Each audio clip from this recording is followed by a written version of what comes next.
Good evening, viewers. Welcome to League Night on the Diplomacy Broadcast Network. Tonight is the August edition of League Night, the show where we cover diplomacy games and leagues and clubs from around the world. My name is Brian. I'll be your host tonight, and I am joined by some of diplomacy's best. He only lives twice. It's the host of Deadline News and singer of Diplomacy Show Tunes, David Hood. David, how are you doing?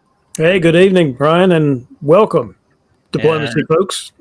With the biggest vocabulary in diplomacy, some call him Dr. No, but we all know him as Diplomacy co-founder, Diplomacy Broadcast Network co-founder, Brandon Fogel. How are you doing, Brandon? I'm doing good, Brian, but I feel like I say yes a lot more than I say no. It was no, as in K-N-O-W. You've got a big vocabulary. And he's from Texas with love. It's this season top-ranked player in the world, Ed Sullivan. Ed, welcome. I think I know more words than Brandon. We can do that on a behind the scenes one day. We'll have to do some kind of SAT verbal exam and see who scores higher. That is much more erudite than I am. That's right. And Zach and I are just happy if we spell something correctly.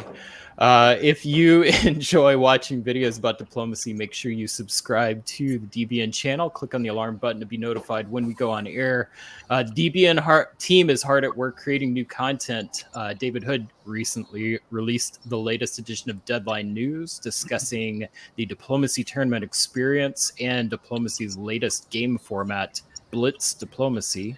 And the Game Day Live team covered Katie Gray's dominant performance at the 2022 VWDC Summer Classic. By liking the videos, subscribing to the channel, adding comments, and participating in chat, that all helps the YouTube algorithm recommend the show, helps more people find the channel, which makes a larger, more dynamic audience and is healthy for the hobby. So tonight on League Night, we're featuring 2 virtual Diplomacy League games and 3 games from the Tour of Britain. Don't let your golden eyes leave this channel. We have a ton of action-filled games to cover tonight, and we'll get right to that right now. So first up, we'll take a look at our top 7. We had a lot of movement last month. A result of 5 boards were played. That was one of the most active months in the season so far, and in all of VDL's existence. 2021 VDL champion Nicola Taillet's top as Italy in game 103 provided him the boost he needed to overtake league leader Tim Crosby, who did not play last month. And also making a big move was Jackson Roberts, whose 12 center German board top in game 105 moved him up 8 places into 3rd place. On the bubble, some notable results were 2021-22 season DBNI Diplomat of the Year Jason Massbaum, who's continuing methodical climb towards the top 7. And we can see he is just 1 place away.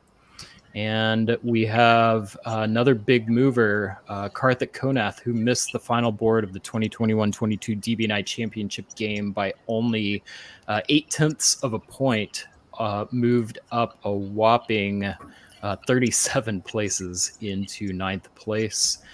So really exciting couple of games last month. And we're going to watch more of that tonight. I know, Brandon, you were playing and helped me cover the games last month. And David and Ed, I know y'all were catching up. What are you liking in the VDL so far this season? I'll start with Brandon. It's not my play because that has not been particularly good. People are taking it really seriously. There's lots and lots of pretty high-level strategizing going on. I'm not just witness to it, I'm also a victim of it. And it's I've been impressed.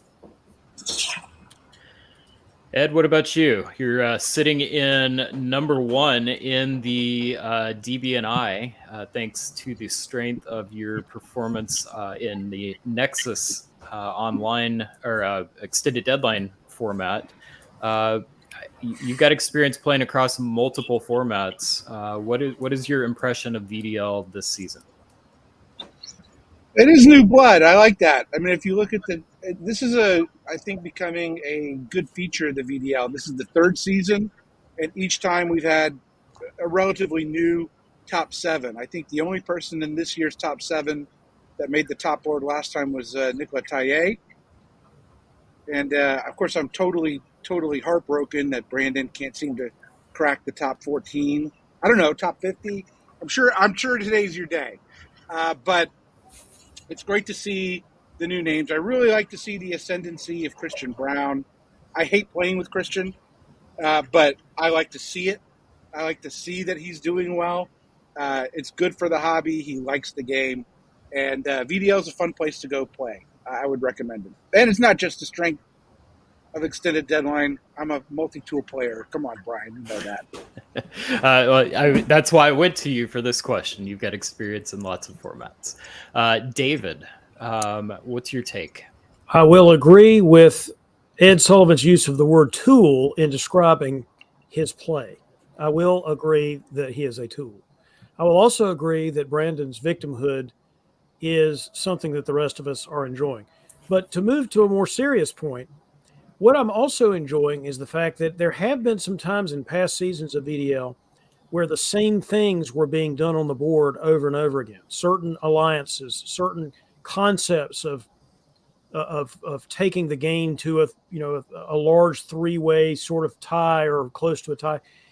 I'm happy to say that there have been different things tried this season, and I think that's great for all of it. It's great for the players, frankly. It's more fun to do different things, and it's more fun for us viewing the games, I think. Yeah, definitely appreciated. I think it's been more dynamic, and it's a very different meta this season. I thought I'd go ahead and take a minute. A lot of times we bring up graphics and stuff that we make, but I just wanted to highlight Brandon Fogel has put in a ton of work on the Virtual Diplomacy League website. And I don't know if everybody is aware of all of the cool stuff that this site can do. So I just wanted to take a minute and just kind of show that off a little bit. So I'm going to go ahead and pull up and share my browser here.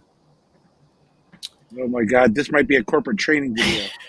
Yes. And next, if you move the mouse here. All right. So I'll go Let me tell you ahead. about this new thing called Facebook. It's kind of a newfangled. So, okay. I'm going to go ahead. Let's see if I can. This is it. Okay. So this is, I'm going to zoom in a little bit.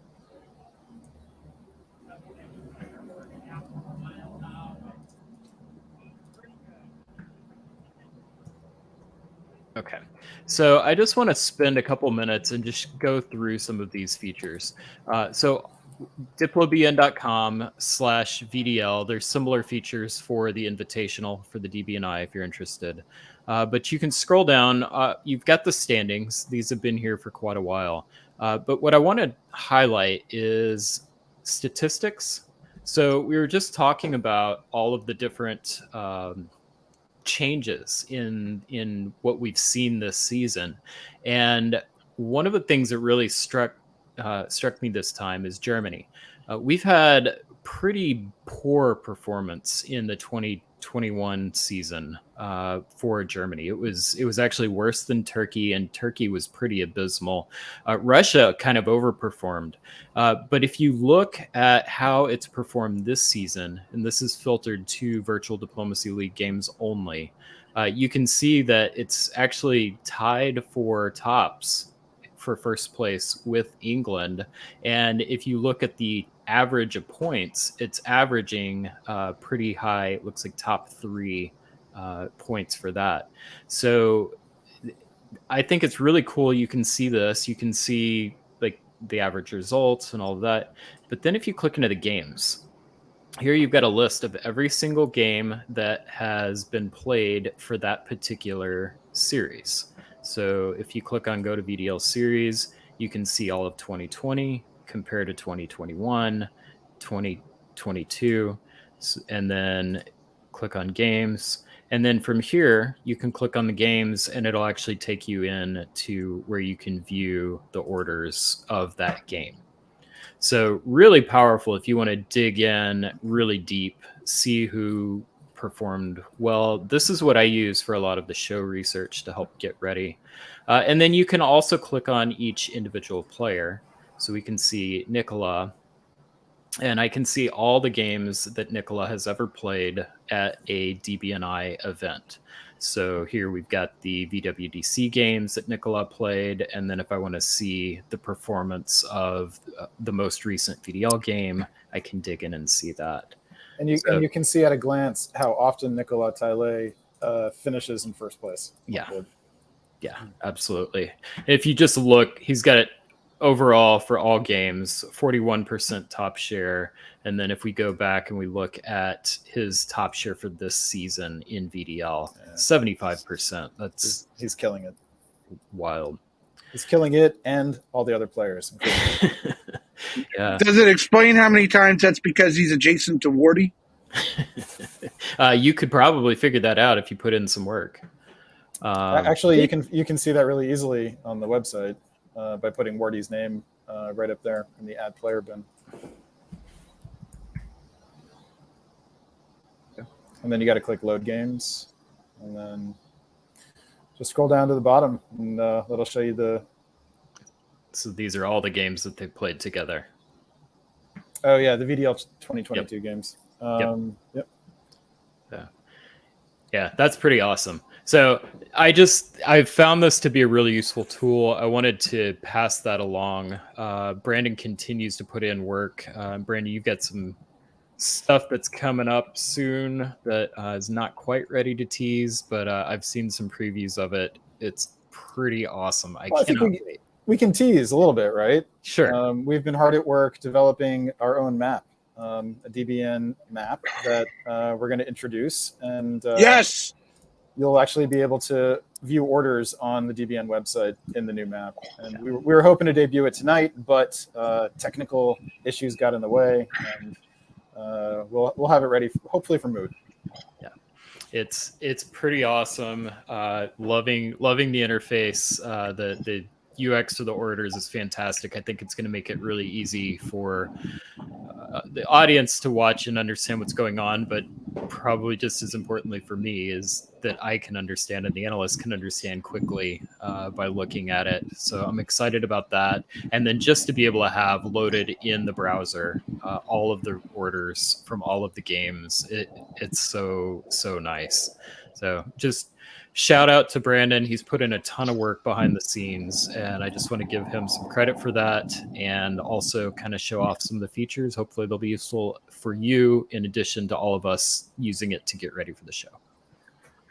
Thanks, Brandon. Brandon, that is great work, and I appreciate it very much on behalf of the hobby. All the work that you guys do on the technical end is amazing. Really make this a better resource for the diplomacy community. It's totally fantastic, as is David Hood pretending that he understood any of it. I don't have to understand it. I could just be whiz-bang wowed by looking at it. It's got different colors and Look, everything. there's colors and everything. David, it's just nice to have color TV now, isn't it?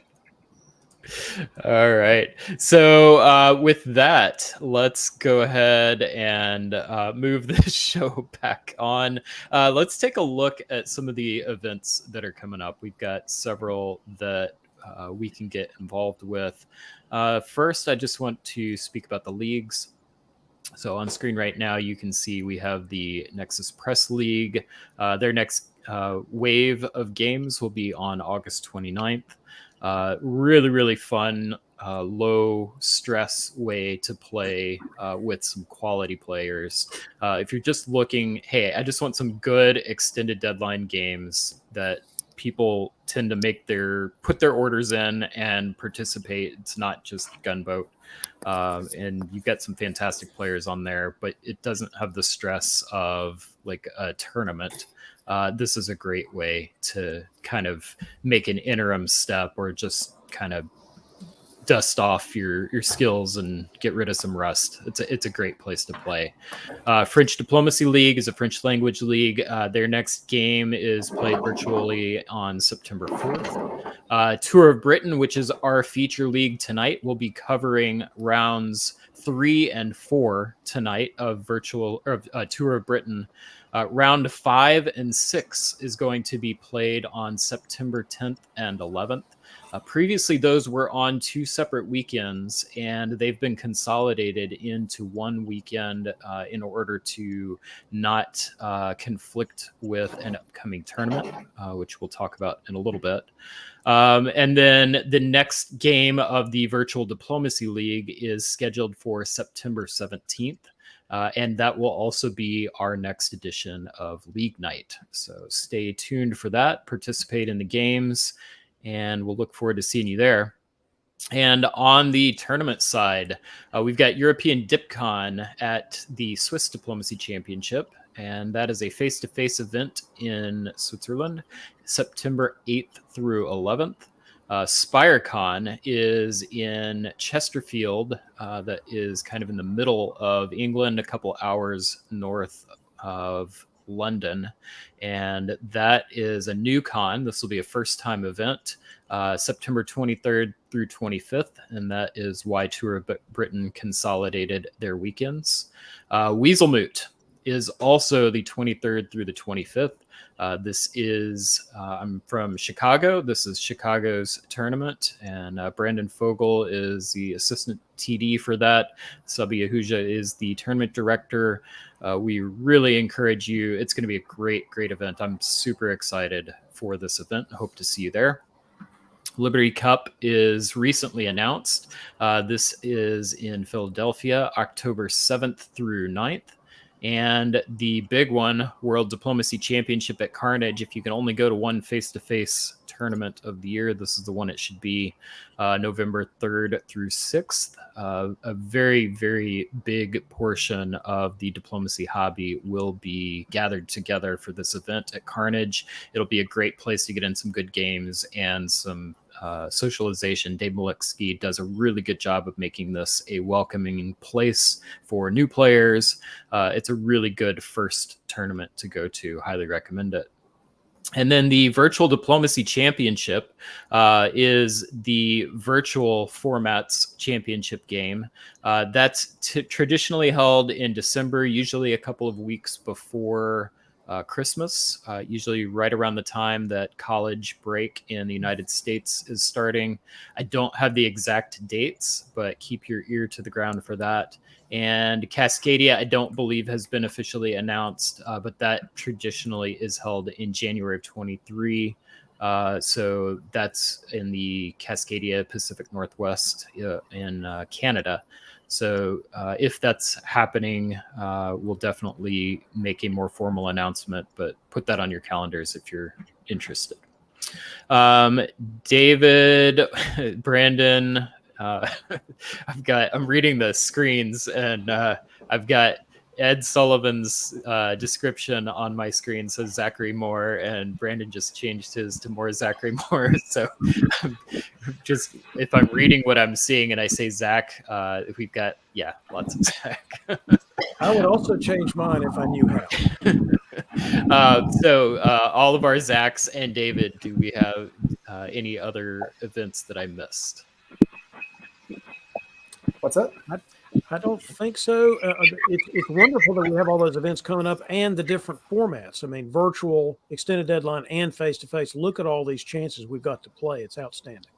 Yeah, and one new format that we're still at DBN trying to figure out where it kind of fits in our coverage. I will formally announce we are going to cover Blitz diplomacy for our feature league for next league night.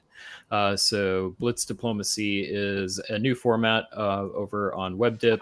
There is a Blitz Diplomacy Discord server, which I either already put into the show notes or will check afterward to make sure it's in there. But check that out. There's also a very active community on the Virtual World Diplomacy Champion community Discord, where all of the Virtual Diplomacy League actions taking place in Tour Britain. So if you're already on there, you can also see a lot of activity for Blitz as well.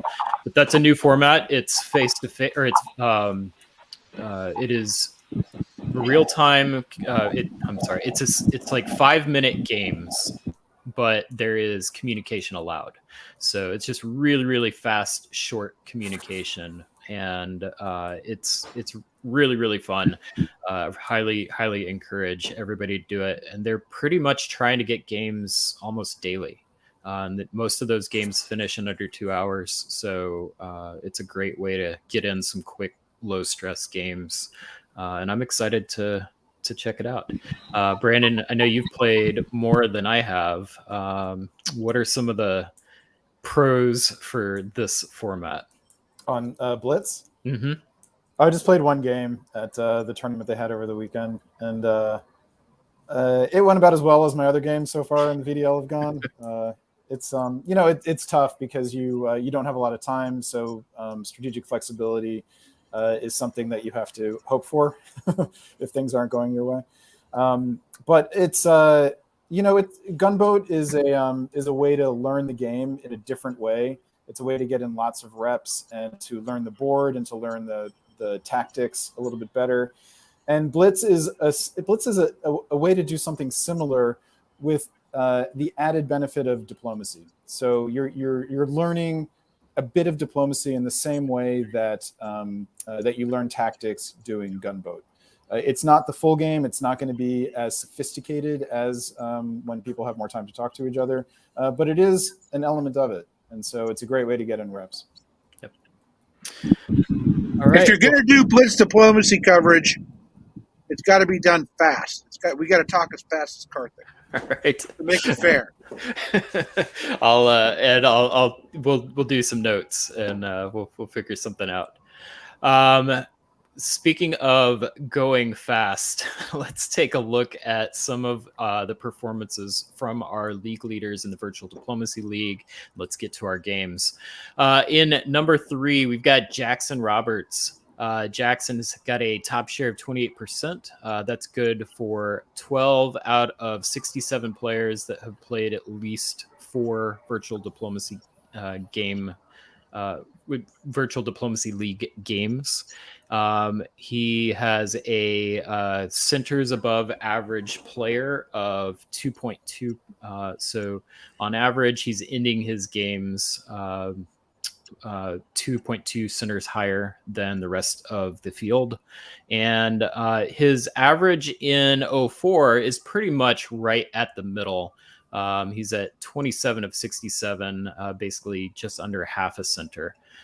His efficiency is, this is a style statistic. This is not necessarily something that's good or bad. It's just a method of playing. He's at 28 of 67, so close to average again for efficiency. That means how often are the things that he's putting into his orders actually happening. Collaboration is extremely low.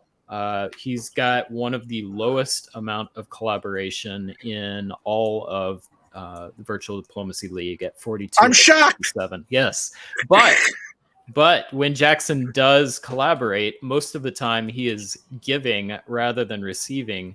He gives 2.5 more supports on average than other players. So he's at 12 out of 67. So overall, I think this is about what I would expect for third place in the league.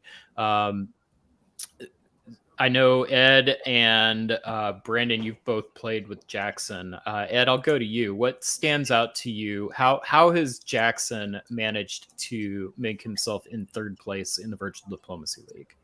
All right. Well, my second job for a long time until it became illegal was playing online poker.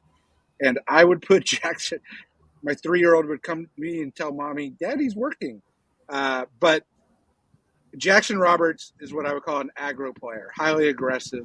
He's going to have good results or bad results, and he's going to make a move. He's capable of doing anything at any turn, at any time. It explains his successes, and I also think it explains his failures. Yeah, he's a classic go big or go home player. Very technically adept, though. Yep, absolutely. Tim Crosby, a little bit of a different style here. Tim has a top share of 40%. That's really, really high. The other players that are in that kind of conversation are Nicola Taille, which we'll speak about in a minute. You've got John Anderson, you've got Tanya Gill. Like, these are some Brandons up there. These are some big names in the hobby to have that amount of top share. What stands out to me about Tim's statistics, his collaboration is high, but his give and take, he is 64th out of 67th, almost as low as you can get, meaning Tim has just got a silver tongue. He's talking people into helping give supports, and that's translating to tops. And I think that's super, super impressive. One of my favorite things about this statistic, I love that you can have very different ways of getting to the top in diplomacy. And when I look at Tim's stats, that's something that stands out to me. Brandon, I think you played quite a few games with Tim. What stands out to you about his play? You know, Tim has evolved as a player over the course of this pandemic period, and he has become a bulldog. Like, he is a guy who will arrange deals that definitely work in his favor, will offer things that sound like they would be really great, and he will not give them in a way that works to his advantage. He has become really, really good at working strategic negotiations. My observation is, go ahead, David. Go ahead. No, I was just going to say, I have seen Tim play face to face before at a face to face tournament. He is pretty persuasive in person, as he is in this format as well. He's doing something I really like, and what I also think is necessary for the hobby, which is he's found his niche. And in the games I've observed, he's finding the newer players and is not afraid to ally with them and work with them. And does that mean he gets the advantage at the end? Yeah, a lot of times with newer players. But he's not giving them you're out by 0-3 and thank you for playing. I'm going to go play with my friend. And I really appreciate that about Tim, even if I'm not the beneficiary of that. because I think it's good for the hobby. It is, and it is very good for the hobby, and it is a play style that used to be more prevalent, and we need to go back and play because it can be very successful. That's a reason Chris Martin built his results in diplomacy, was being a good person to play with as a new player. Absolutely. Newbie whispering is a skill that some people are very good at, and in my opinion, it's all about identifying the motivations and helping people achieve whatever those goals are. And that you can find a way to have that help you along the way. That just is a testament to your skill as a diplomat. And in first place, we've got Nicolas Taillet. Nicolas' performance is just dominating this season. I think that Nicolas' performance this year very much reminds me of what we saw from Tanya in season 1. Just every single area is completely just in control. Top share at 41%. This is over 2020 to 2022 season. In this season, he's at 75% for his top share. His centers above average player, he's second out of 67. Capo for third out of 67, not 97. His efficiency was low early on, but this number has been going up quite a bit. So he is now at 19th, but that's on the strength of much more efficient play this season. His collaboration is high, his give and take, he gives more than he takes. Every single statistic in here aligns with what we've seen from some of the top players to play this game. David, you've seen and broadcasted with Nicolas. What's your take on Nicolas' success? Part of it, from my perspective, is that he really understands the game, the underlying motivations that other players have, and he's very, very strong. He's got a very strong idea of what he wants, and makes that happen on the board in a way that sometimes people can't do. He can. Two things about Nicola that I enjoy, and I think everyone would benefit from. Also, he has great articles in the briefing about his games, even when he doesn't win. And his commentary is excellent. When you watch his games, his units are always compact and contiguous. He's never over his skis out there. But his commentary on DBN, I've gone back and listened to a lot about, because I'm worried about having to play this guy and how he thinks. He thinks about the other side of the board more than any other analyst I've seen, and more than any other player. It's constantly thinking about what that dynamic is doing on his side. It's a great skill. I really enjoy watching him play. Yeah, Nicolas, I mean, we could go on and on. He is the best player on the tour right now. Yep. And statistics show that. And I do not believe that Nicolas is playing tonight, so we'll give some of the other players a chance to catch up, and we'll see how that goes, and we'll go ahead and take a look at that now.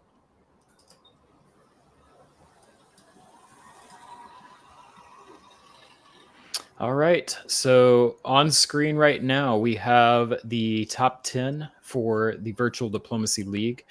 In first place, we do have Nicolas Taillet and Tim Crosby, Jackson Roberts, Christian Brown, Farron Jane, Jason Bennett, and John Anderson, bringing up your top 7. Knocking the door, we've got Jason Massbaum, Karthik Konath, and Wes Ketchum.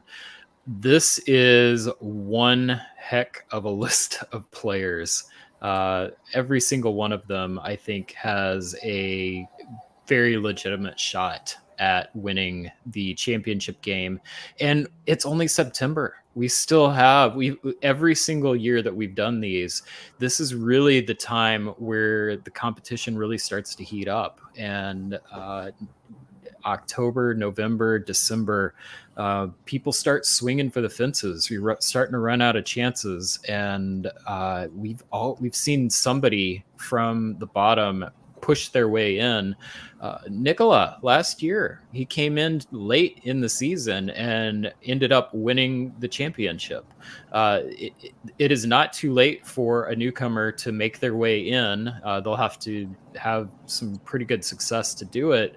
But we've seen multiple times people come in at this time of the season and push their way into the top. So, I mean, when I look at that list of players and I think about where we're going to be in just a couple of months, I'm excited. This is going to be a really, really fun season to watch. Yeah, the scores are lower this year. There haven't been solos. There haven't been. I think the board tops haven't been as big. I think the play has been tighter, and there haven't been as many games. So there is lots and lots of opportunity still. All right, let's go ahead and bring up our first game. And this is there was no round 1 game this time. So we're going to take a look at our round 2 game. Ed, I'm going to go ahead and give you a break here, I believe. And No, Brandon's getting a break here because he's playing. And so Brandon, we'll see you soon. And in Austria, we have Brandon Fogel. In England, looks like a new player to the league, Brendan Malloy. Welcome, Brendan. Glad to have you participating. France, we have Liam Stokes, who did confirm, by the way, that Cascadia will be happening, and it's going to be happening in February. So thank you, Liam, for confirming that. In Germany, we've got Jason Bennett. Jason is familiar to us through the Virtual Diplomacy League, but does not currently have a DB&I standing. Just means that the competitions that Jason has completed have not finished, and so that score has not counted towards the DB&I yet. In Italy, we've got Christopher Ward.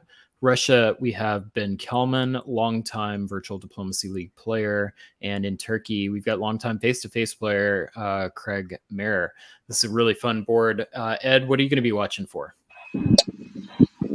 Well, Liam as a Delta variant in France is always going to be, is going to be good. I did GM this game, but if it means anything, I paid no attention to it because I had better things to do today professionally.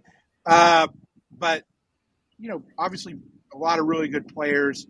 I think we're going to have to see what happens with Brendan Malloy, who I believe was a brand new player. At least I got that impression from GMing today. And then just as a side note, I don't know what it is about how Backstabber assigns games, but I'm going to go on the fancy VDL board. Craig Mayer seems to draw turkey every other game. So, we'll see how he does. An experienced Turkish player. So.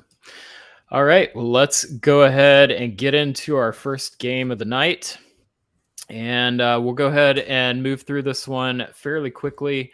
We're going to do this one season at a time. 1 year at a time. So David, you'll be the lead for the odd years, and Ed, you'll be the lead for the evens. Well, there's a couple of things that jump out at anybody looking at this. Craig, our experienced Turkish player, goes to Armenia. I mean, he does the Sunstrom opening with the bounce in the Black Sea, but otherwise goes to Armenia. We'll see what that means in the fall. Whereas Wardy is doing the, hey, Brandon, can I borrow Trieste opening? So we'll see if that means that he's going to follow up with the fleet to the Aegean to bypass the build because he's getting the build for Trieste as a way to get tempo against the Turks.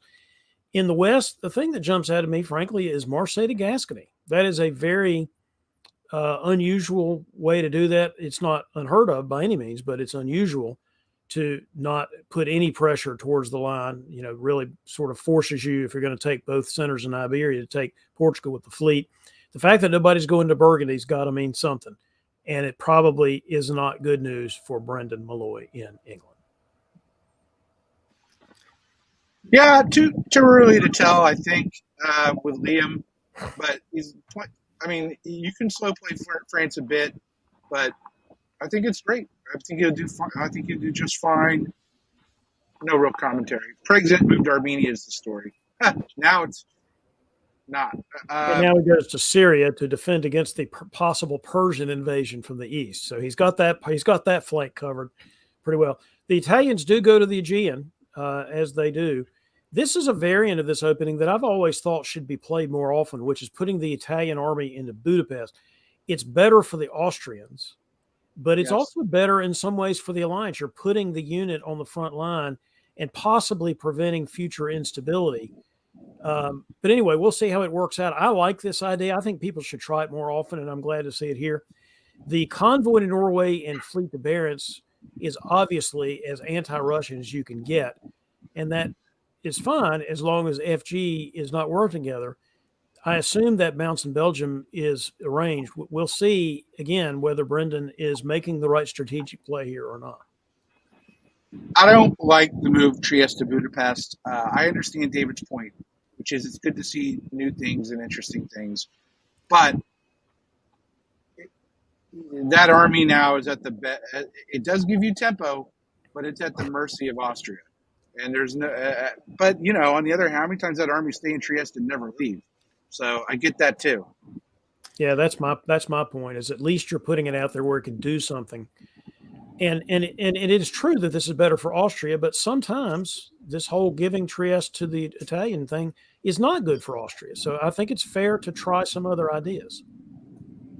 Yeah, I'm all for trying new ideas.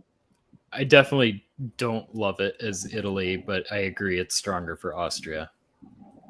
Now, but the move to Barents, I didn't like that. The convoy plus with the move, when you don't know what FG are doing, is dangerous. You mean like when the French build two fleets right after you do that? Is that what you mean? Well, yeah. I mean, and there's a fleet in Kiel, which I know is standard, but that never makes England feel well. So, they're pitching a Western triple.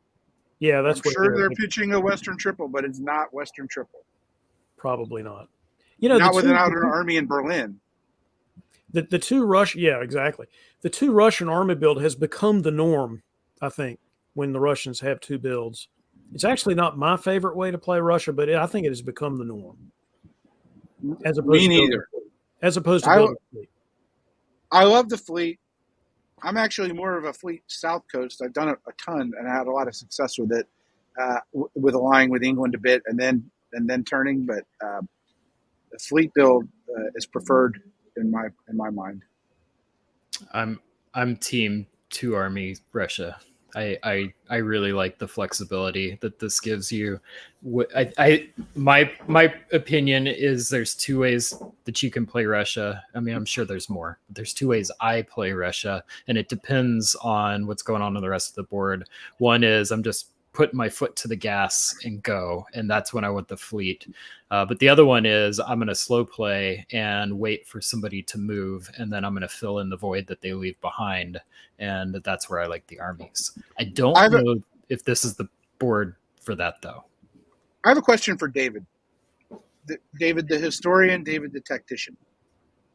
Doug Moore says in his video on how to play Germany with, and I forget the guy's name, Legendary Tactics, that Germany wants fighting between England and France, and then picks the side of which way he goes. When you see a double fleet build in your Germany, yeah, there could be a pylon on England, but there's also a lot of opportunity now against France. So I'm curious what you think about that, David. I would have liked that better as the Germans seeing that if the English hadn't built their fleet in Edinburgh, which is really I would say a commitment to not go against France. In other words, they're not in a great position, for example, to support themselves into the English Channel in conjunction with you supporting yourself to Burgundy. I wouldn't want to go after France by myself here. But I totally understand what you're saying. Doug's point there is it's always great when the two people that might fight you are fighting each other. And so he wants to take advantage of that. That makes sense.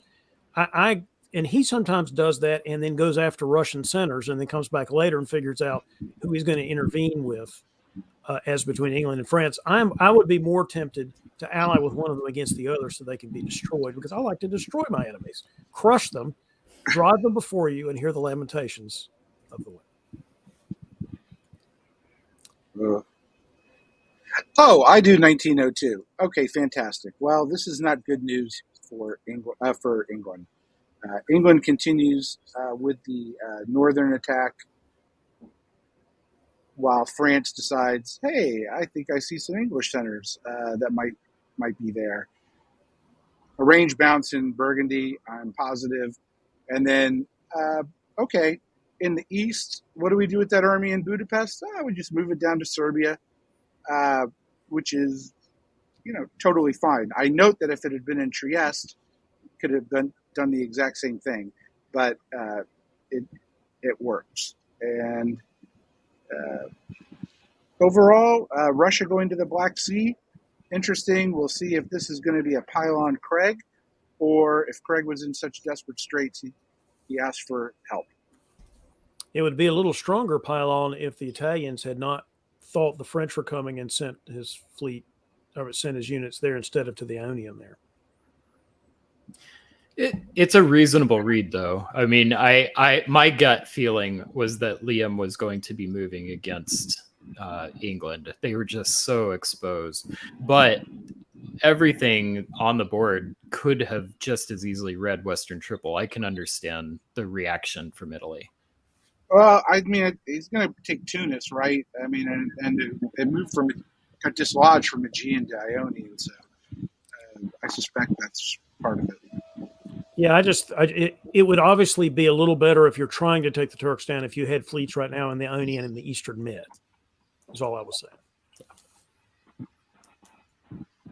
Okay, well, Liam's being totally uncool here against the new player. Convoys to Wales, moves to Irish, moves to Mid-Atlantic. Just note here for some players, the preferred move, if you can, is North Atlantic, but he wasn't sure that was going to go because of Norwegian. But good on Brendan for convoying the army back.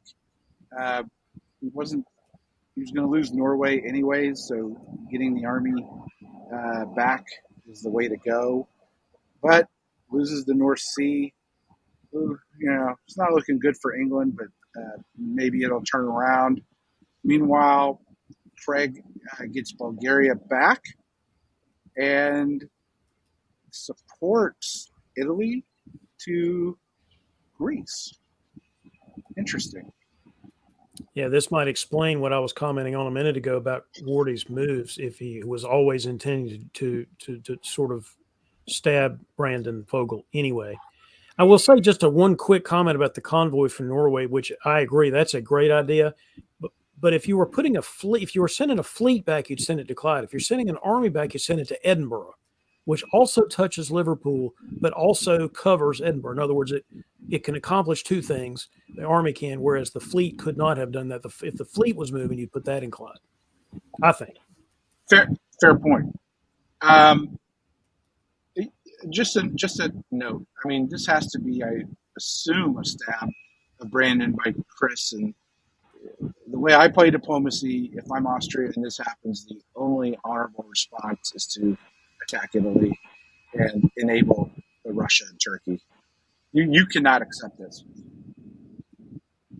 Yeah, that does make sense to me. If I'm Craig, I don't really like the Russian fleet in the Black Sea. We'll see how that goes going forward.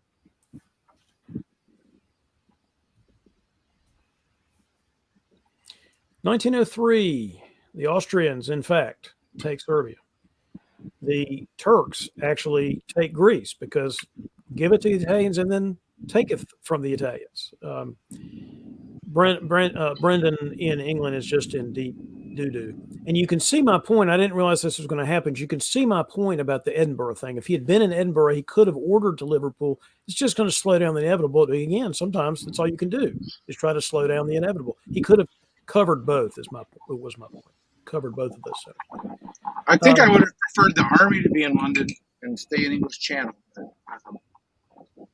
You mean convoy the army to London? No, he's got the French army's in Wales. Oh, the French army. Yes, I see what you're saying. Yes. Yeah, I agree with that entirely because I guess he left it there in case he needed to support himself to Liverpool in the fall. He would have been able to do that from Wales. That's true.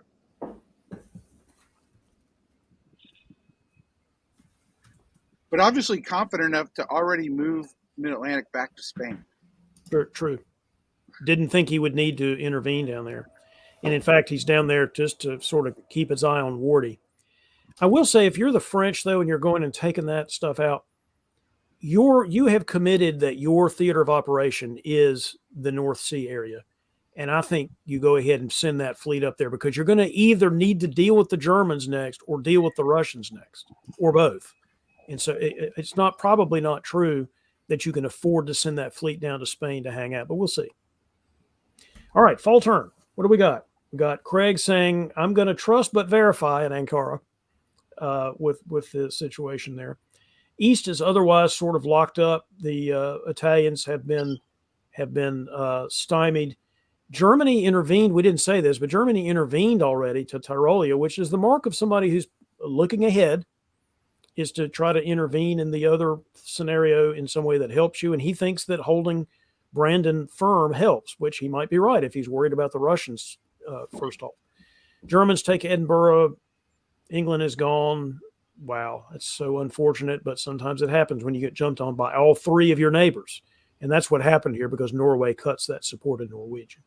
The question now is what comes next, which is why, if I'm Liam, I would like that fleet to be in the English Channel instead of Spain or North Atlantic or something. So two comments here. Turkey at 5 already in 1903. This is good by Craig. The bet by Ben that Germany is going to move on France is a big one.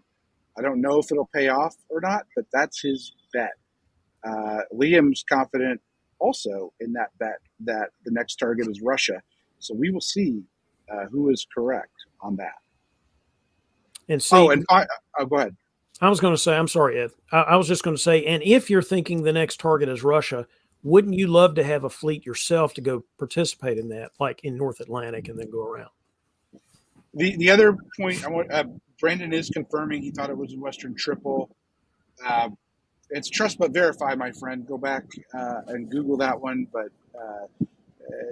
you just got ahead too early. In terms of Germany, I wanted to comment on moving to Tyrolia, which is, I love that move from before. And not to go back to Doug Moore, but he is an authority on Germany. And another thing that he always says about playing Germany is Germany is best when its units are away from its home centers. The closer they are to its home centers means the closer that they wind up there on the stalemate line, and you're either eliminated or you're alone in Munich at the end of the game. So spreading out the tentacles, I think, is good for Germany. I completely agree with that, and that is more my play style. And you know who gets away with not doing that and keeping their units compact, like you said, Ed? Nicolas Taillet. Not as Germany, though. I think it's even in Germany, he gets away with it. Nicola's German play, they are compact, but they waffle back and forth between which theater. It's fascinating. I don't think I've seen someone play Germany quite like that. Part of that is the European influence, because their games are shorter. Typically, European games are ended at a certain game year that's, from a North American point of view, fairly short, which means that leads to play style that's a little more back and forth, take one here, take one there, take one here, as opposed to going and crushing your enemy and moving on like some North American players tend to do. Well, I think the other thing with Nicola is just what you're saying, David, but then add in, Nicola is not an alliance player. He's in an alliance of one, and he's going to need his units to be close to each other to do damage and to give him options about what he's going to do.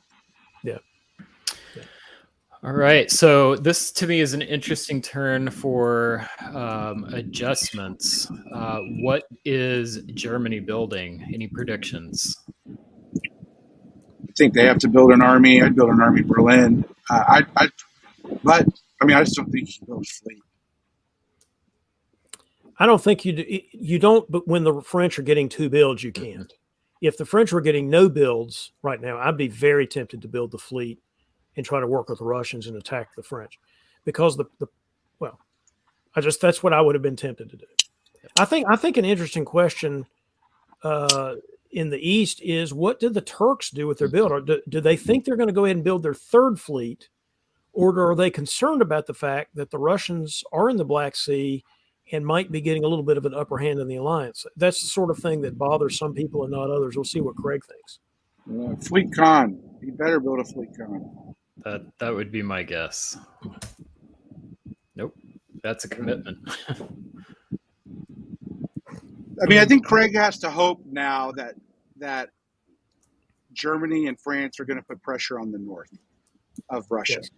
That's his bet. Yeah. The fact that the Germans built Army Kiel could be very significant here. They are signaling to Russia that they are not coming towards Russia because Kiel goes to Ruhr or Kiel goes to Munich. And that it's interesting there. I think the theory behind the Turkish build was that now we can go to Eastern Med and then force the Ionian, but that is very trusting of intentions. Like I said, I GM'd this game, but I honestly don't know what happened. But I wouldn't at all be surprised to see Kiel move to Denmark, North move to Skagerrak. Yeah, this could be a misdirection play. I guess you're right. Yeah.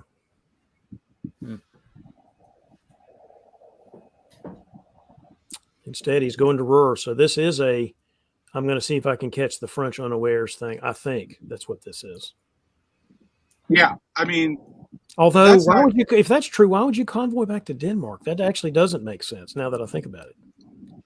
You'd order to Liverpool or something. So he's trying to have it both ways, but now Burgundy. I mean, he's trying to have it. I think he's trying to have it both ways. He's just trying to see what happens, but he doesn't really have a play now on any Russian dot. Mm-mm. He could take Burgundy, man. A lot of issues, right? Because Belgium has to be protected from Ruhr now. I'm not sure he's going to do much. As more I think about it, Ed, I don't like the convoy from Edinburgh at all. Doesn't do much for you. Yeah, at some level, maybe Liam wanted that. Let's all vacate the island, but of course he didn't vacate with Wales. Of course, he didn't move there. But yeah. I think the story here in 1904 is A, Liam moving to Western Med, and B, Ben making the move, the patented move, how you're supposed to move, honestly, on Turkey, which is the convoy over to Black, getting out of Gal. Brandon's weak. He's got enemies around him. This is probably Brandon's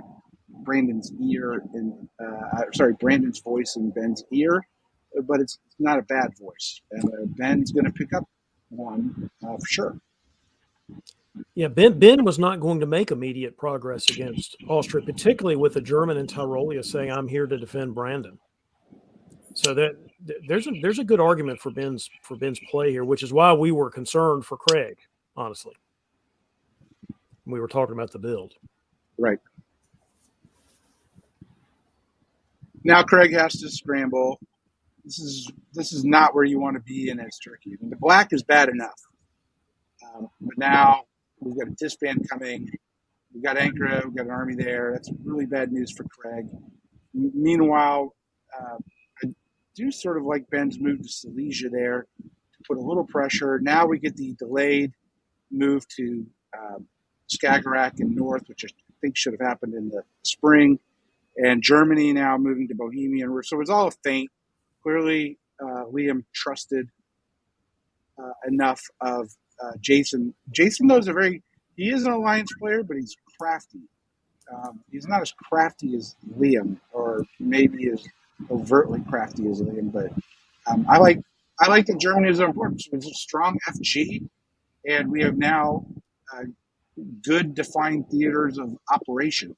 And if I'm Liam, I really like this because Germany's got a lot of issues with Russia, a lot, and Liam's hanging around and can open up on Germany's back if they need to. Meanwhile, he's got pressure on Tunis, and I don't know if I want him to go all in against Italy, but I like the play. And good for Brandon for being calm here, getting support from Wardy, not just automatically attacking Italy like Ed Sullivan would have done. I would have been at 1 if I was Austria right now. First of all, I did misread the German convoy was good because he did have a good deal with William. So I definitely misread that. The thing, the Ruhr was the feint, as you said. I find it interesting that the Germans supported themselves to Bohemia there. If they were clearly going after the Russians, so not going due east into Silesia is a little surprising to me. We'll see. It is. So Ed, I get the impression you like Liam's chances to top the board best from this point in the game. Is that correct? I think it's a three-way race right now. I mean, Ben looks like he's in trouble in the north, obviously, but things can turn around for Russia pretty quickly. It's FGR. One of those three is in a good spot. You got to put your money on one right now. Who would it be? Liam, France is a difficult country to out race anyway in this situation because nobody's really going his direction. So definitely my money's on him. I will say Brandon Fogel, maybe this game doesn't turn out well for him, but it sure has turned around in the last year and a half of gameplay. I mean, he can now, assuming the Germans are going to have to, I don't know if they were trying to threaten Vienna there or what they were doing, but whatever they were doing, that's not going to be a threat. The Russians and the Turks are fighting each other. Brandon can now maybe make a deal and actually grow a little bit. We'll see. I think Brandon's influence has been, and it's hard for me to say this is, it's not obvious, but to me it's apparent that when things are going bad and you're not growing like you want to grow, then the next thing you have to do is be a valuable advice giver and to help people with options and to have a finger in every pie, so to speak. He's got all these countries, all this work that he can do. And so it's good to survive, and he's still on 4 and still a threat.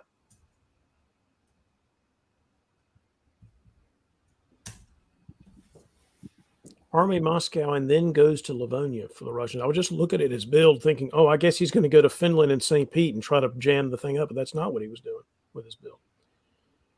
The Germans now redeploy to Berlin and Munich away from the Austrian theater.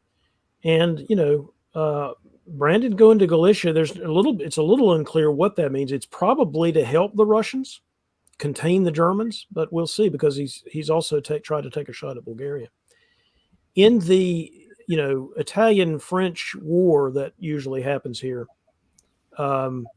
that's some unfortunate red arrows from Liam.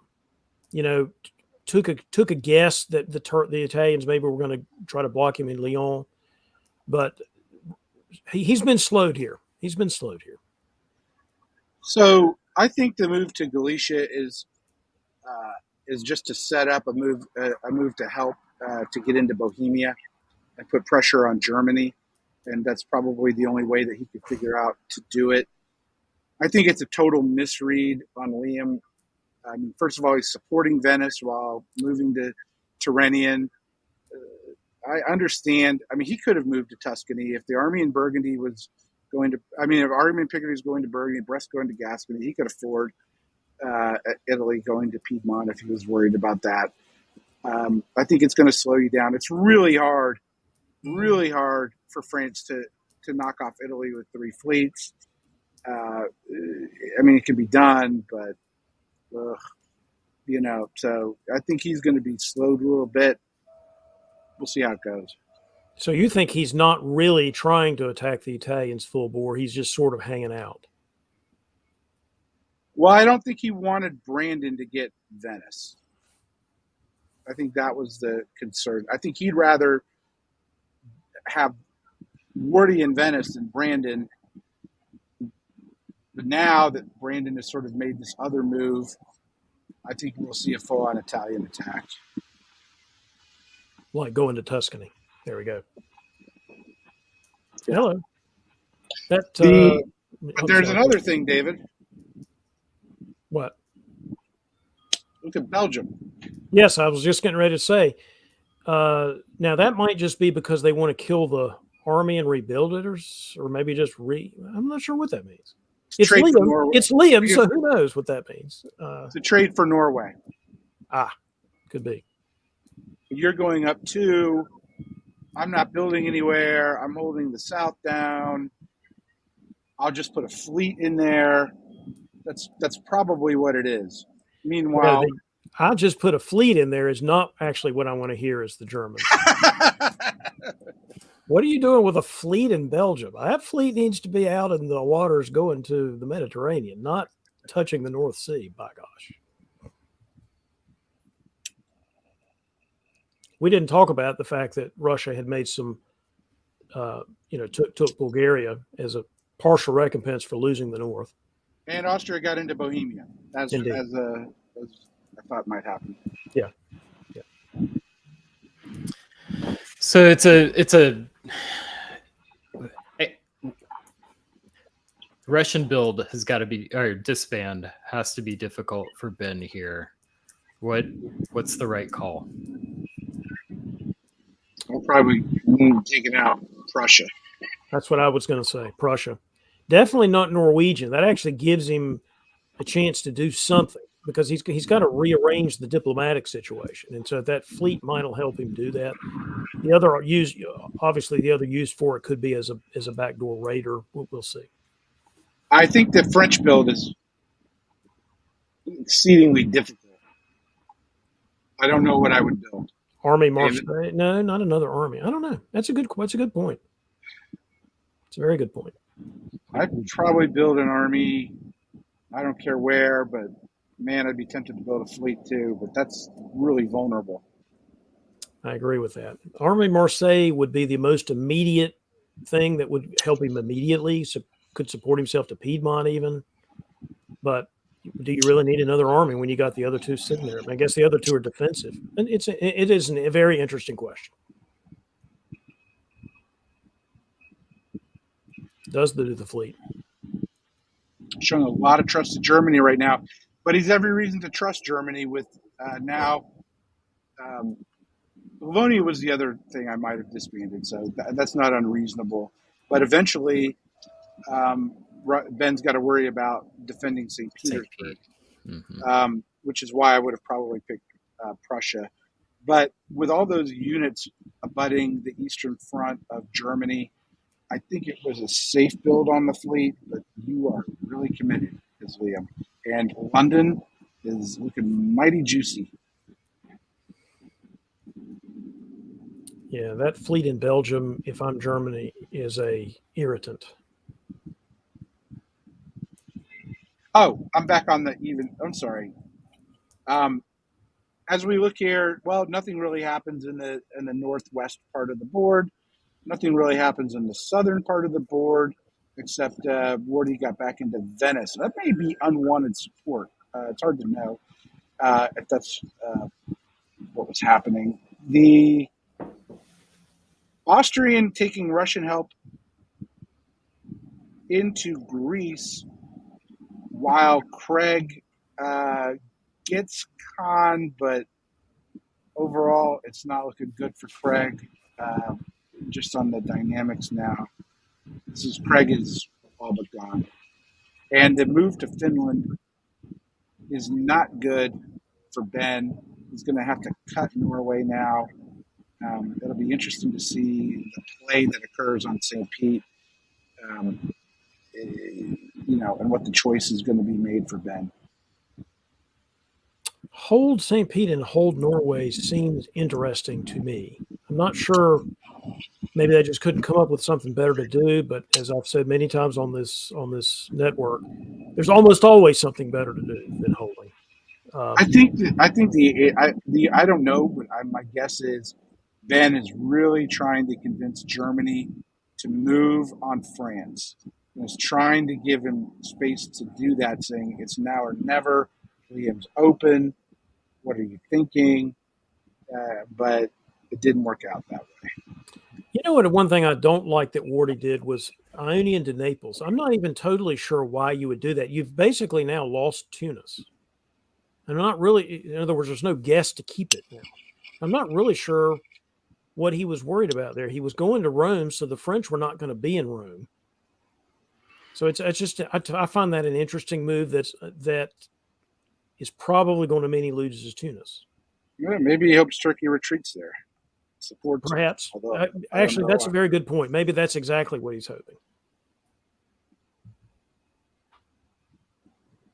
Turkey retreated Albania. Oops. Wow. Interesting stuff. All right, 1906. We did get the cut on Norway and to protect Edinburgh, so I think that's what Germany couldn't have expected anything different, because to take St. Petersburg, you would have lost Norway in that situation. Meanwhile, Liam gets into Tunis and gets into Venice. Turkey does help his old friend Wardy out by supporting him into Trieste. Brandon can't be happy to see that.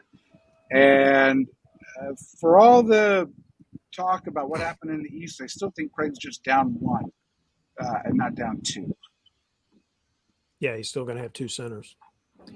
You know, the Russian fleet being in Norwegian means the French now have cover to send their fleet to North Sea to help out, help contain that Russian. But if I'm the Germans, I'm like, crap, I don't want that. It's interesting. You know, the move to Venice must have been a really good guess, right? I can't imagine. I just can't imagine it's anything other than either Liam having some sort of inside information. It's very possible that Craig leaked it to him. I don't know. Well, maybe he thought Venice was going to go to Rome to cover Rome, and that the Italians are doing something else with Naples. Maybe that's what he thought. But at any rate, whatever he thought, it worked out. Everything's coming up Liam here. They're not working together, that's for sure. So, you know, it worked out for Liam. Yep. Now what does Liam build? That's what he needs to build. I agree with that. I think, yeah, it's really the only choices he had there, with Marseille being full. And take note, Germany, I believe, is playing short. Am I right, Brian? Yes. Yeah. No room to build, which is what usually happens for me. Look at Fleet Rome being disbanded. That is fun. That's delightful. The other delightful thing, and I actually think this is not a bad idea, Craig disbanding Army Con is a signal. And if you watch what Farron did with Katie Gray at the VWC top board 2 or 3 weeks ago, Farron was in a similar situation, and those fleets became the vanguard of Russia. And that's what Craig is saying. Don't take my stuff. You have no fleets. I can help you. You need my fleets. Whether it will work or not, I don't know, but you can't get a better peace offering than that. Those dots will always be there to bend. And just going back to the question about Trieste, I do think this is probably what happened. So we've got an unwanted support to force that, which would imply you've got probably Craig passing information to weaken Brandon. Under the theory that Craig's trying to make himself a good puppet, a good point of the spear. Yeah. So good read, Peter.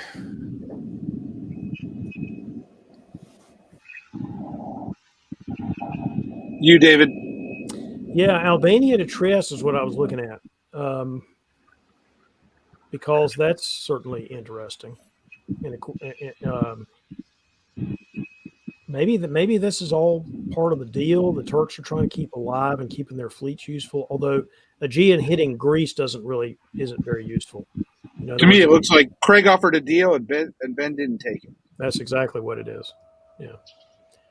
And with all the French fleets coming, if I were Ben, I might have been tempted to take the deal, to have those fleets as a counterweight to all those French fleets.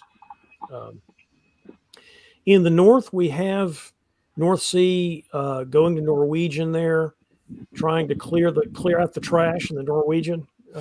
From the German point of view, you love the fact that the French are out of the North Sea. You don't really want them there. So the FG appears to be continuing their strong position. And Jason is in a little bit sort of in a holding pattern, isn't he, here? Whereas Liam is not. I don't know. I don't like it. I don't like Williams' play here because that fleet is what? We're going to retreat to North Atlantic or Clyde. I'm not sure the disband of Norwegian was the way to go, and it does seem like Liam. This is enough. I'm just going to say, Liam, enough with Italy. It's time to bring back the old Liam. I want the Delta variant. Okay, I don't want straight up COVID. Give me something other than what you're doing. It's too much against Italy. This is as far as you're going to go. You have 5 fleets, all of them within 2 tiles of each other. Your armies are out of position. If Brandon Fogel was playing Germany, it'd be bad news for you right now. Is that really as far as he's going to go in Italy? The East is a complete mishmash mess without enough fleets to do anything to the French Navy. I don't know. I mean, I agree with the concept of the North Atlantic thing being an issue, but it's only a 1 fleet raider. Sometimes we make too big a deal out of that. You just send 1 fleet to chase him around and and in the meantime, Russ is falling to your German friend. Okay. I don't like it. Put me down as opposed. I like you though. It's feelings mutual. Yeah, they're gonna track him down and kill him eventually. But the issue here, look at the Mediterranean. This is not a France that's being stymied or B ever going to be stymied. I mean, there's not anything. Who's going to stop him? There's certainly no foreign naval presence to stop him. So the only way to really stop him from making even more progress down there is for the East to defend coastal units with armies. I mean, great. That's not a long-term strategy for success either. Okay, I'm agreeing with. It does look like he's going to get more progress here because the East never could get it together. But every tile you move, like I have a theory that if France is in the Aegean, it's not good. And, just like if Germany is Romania, it's not good. You're too open somewhere else. And so I'm not saying, clearly Liam's a little worried about it. He moved to Belgium. Well, either you're worried about it or you're just trying to make it clear that you're not going to be called unawares. I think Liam's position is incredibly strong. I understand, that he's maybe no longer way ahead, but the Russian position is not sustainable. Most likely. Russia does have 2 adjustments coming, 2 builds, and we've got a loss of 1 for Liam. So we now have a tie or a split for the top. This is definitely closer than it was at any point in the recent history of this game. I agree with that, but do you really think Ben's chances here are better than Liam's chances? Now, the German fleet build is interesting, I have to say. I believe it was right here that a draw vote failed. Just to let you know. There's several players that I think would want to say no for that draw. What do you think the German fleet means, Ed? I'm actually trying to read it myself. I mean, obviously it can go to Baltic. Obviously it could go to Holland. So I'm not sure myself which way we're going here. If I am the Germans, hitting France the time they're going to lose a unit might be the way to go, and you've still got the French fleet that can help. I mean, the Russian fleet that can help. It's interesting. 2 things. One is I do know. I'll give you a little inside information on the game because the draw vote had just failed at this point. Or starting in the next season. Someone on the board, I don't know who, said, I forgot Germany was playing short. And when you play short for a really long time, that's what happens sometimes. Other people forget that you're gonna, you've got to build in pocket. What I really like about this build, first of all, Germany to win or to have a chance at the top has to have 3 fleets, no matter what. Yeah. That's just a fact. 2 is it gives it's a plausibly deniable build. You can tell France it's anti-Russian. You can tell Russia, I'm finally now going to do what you want against France. I don't know what Germany is going to do. I mean, I think it's 50-50 call. I mean, I really do. But being in Baltic is necessary if it's totally anti-Russian. I think Jason's in a difficult position. Whichever way he goes, the other one the other of his neighbors benefits. I love this build. I'm also. It's got to be a lot of angst for both Liam and for Ben. Definitely makes it entertaining for us. I think if I were in Jason's shoes, I'd build the fleet. I'd probably try and send it to Baltic and see if I can get something off of Russia, and then I've got the third fleet if I need it. But we'll see. Nope. It's a moment of truth time, right? I have the even years. It doesn't go to Baltic, which means St. Petersburg isn't going to fall anytime soon. Couple that with Norwegian not going to Barents. We know that, going to North Sea, which, by the way, that's where it should be. The fleet goes to Holland. Liam can't like that. There's no pressure really on Russia and totally defending against Russia. I'd say Germany right now, this is obviously, I'm Captain Obvious here, is not moved against France, but has told France, you're not moving against me for sure. That's a David Hoodism. I don't know if we're going to see that. Well, meanwhile, Liam, he can take Liverpool. He may have to protect London. These are interesting things, but he takes Naples. So if he can hang on here, if he gets lucky, he can get 2 builds. And even if he can't get 2 builds, he can get 1 and defend himself if there's a German attack. Meanwhile, goodbye, Craig. Goodbye, Craig. I like Jason's move here also better than I would have liked the Baltic thing. This is his chance to do something. I'd say, Jason, go after London, take Belgium, which you can take now. Take Belgium and go after London. The one fly in the ointment is the attempt to take St. Pete. Maybe that was just they had a deal. I'm going to do a 2 attack on there, and you defend it then. Maybe keep it honest as a border agreement. Maybe that's what that is. But of course, wouldn't it be awesome if he had the flexibility to have gone Norway to North Sea and Norwegian to North Atlantic or something like that? Wouldn't that have been even cooler way to attack the French? Is what I was trying to say. One thing I'm going to say is Cat Martin is totally right about Chrissy Hine. I mean, this is a correct comment. I do not understand the appeal of the Pretenders or Chrissy Hine. So, period. All right. Fall. The Germans do take Belgium. I'm sorry, you're up, Ed, but I was just looking here. The Germans take Belgium. And again, it's really hard. It's hard to know if it's arranged or not because, Germany protects Edinburgh, doesn't go for London, and it very well could have been Liam. It's like, dude, you're already ahead 1. It's not fair that you go ahead 2. But the telling issue is the backfill with Ruhr. I would not want to see that if I was Liam, if there was a trade, because Liam's already weak. But he'll be building 1, so Liam will be at 10 if I'm not mistaken after this play. All of that, and if I'm Jason, go after London. Fine if the Russians get Edinburgh. I'm trying to work with the Russians now. Theoretically, that's why I guess you go to Silesia. That means maybe he's not trying to work with. I don't know, but there's clearly now not an RA alliance, right? Bouncing Galicia doesn't really make sense. And Prussia to Warsaw. So the Russians thought they were going to Galicia. Interesting. Yeah, my read is Russia and Germany are not working together, and that Germany and France cut a deal.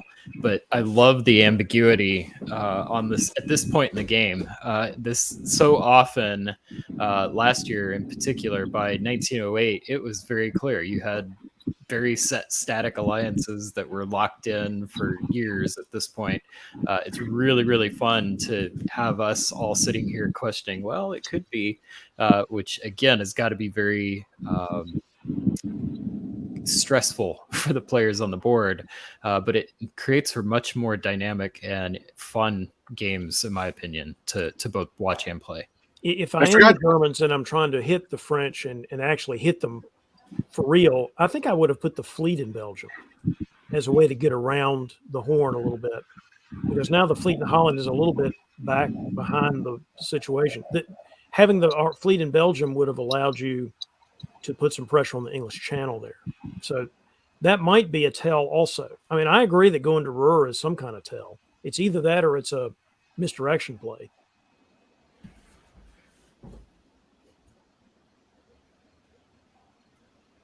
That build has got to mean something too, the German build. And, well, France builds the army in Marseille. It's going to be tough to make progress now that way. I think that's Liam. I mean, Liam could just move to English Channel, right, from Wales, and then it's ultimately not in any trouble at that point. Yeah, Jason either never was intending to really attack Liam or he's decided against it. You don't build Berlin in that situation. And I still think fleet, just imagine if you had the fleet in Belgium. Now, maybe that would have caused Liam to build in Brest instead of what he did. But you could have forced your way into English Channel. That starts cracking the French open a little bit. I think a fleet in Berlin would have been a better move. I mean, in any event, to try and crack St. Petersburg. I agree. If you're going to do this, I mean, there must be some kind of defensive build or something, maybe. I don't know. So the question I have at this point in the game, 1908, if we don't draw early, we probably end up between 1910, 1912. Can anybody catch Liam? I think Jason's best chance just passed him by. Taking London, not worrying about Edinburgh, but taking London, and maybe he didn't think he was going to take London, but I think that would have been a good guess that he would have taken London there. And I think will tell you, get ahead. I'm sorry, Ed. At this point, there were 75 minutes left in the game. I think that was his chance to get ahead, and I don't see how. Now he's only one behind, so who knows? But I think that was his best chance of getting ahead anyway. I will tell you there was another draw vote in spring 1909 that failed. But this was my point about the Mediterranean. I mean, there was no way to stop the French from going to Adriatic and then going to Ionian. I mean, the position, and maybe they're going to run out of time, but the position there on Venice, for example, is pretty strong. The Germans, meanwhile, what are the Germans doing? Okay, so they're moving that fleet out. Moving the armies back. They're clearly not going after Russia. I think the Germans are saying, two draw votes have failed. I think what they're saying is, we don't know who vetoed the draw.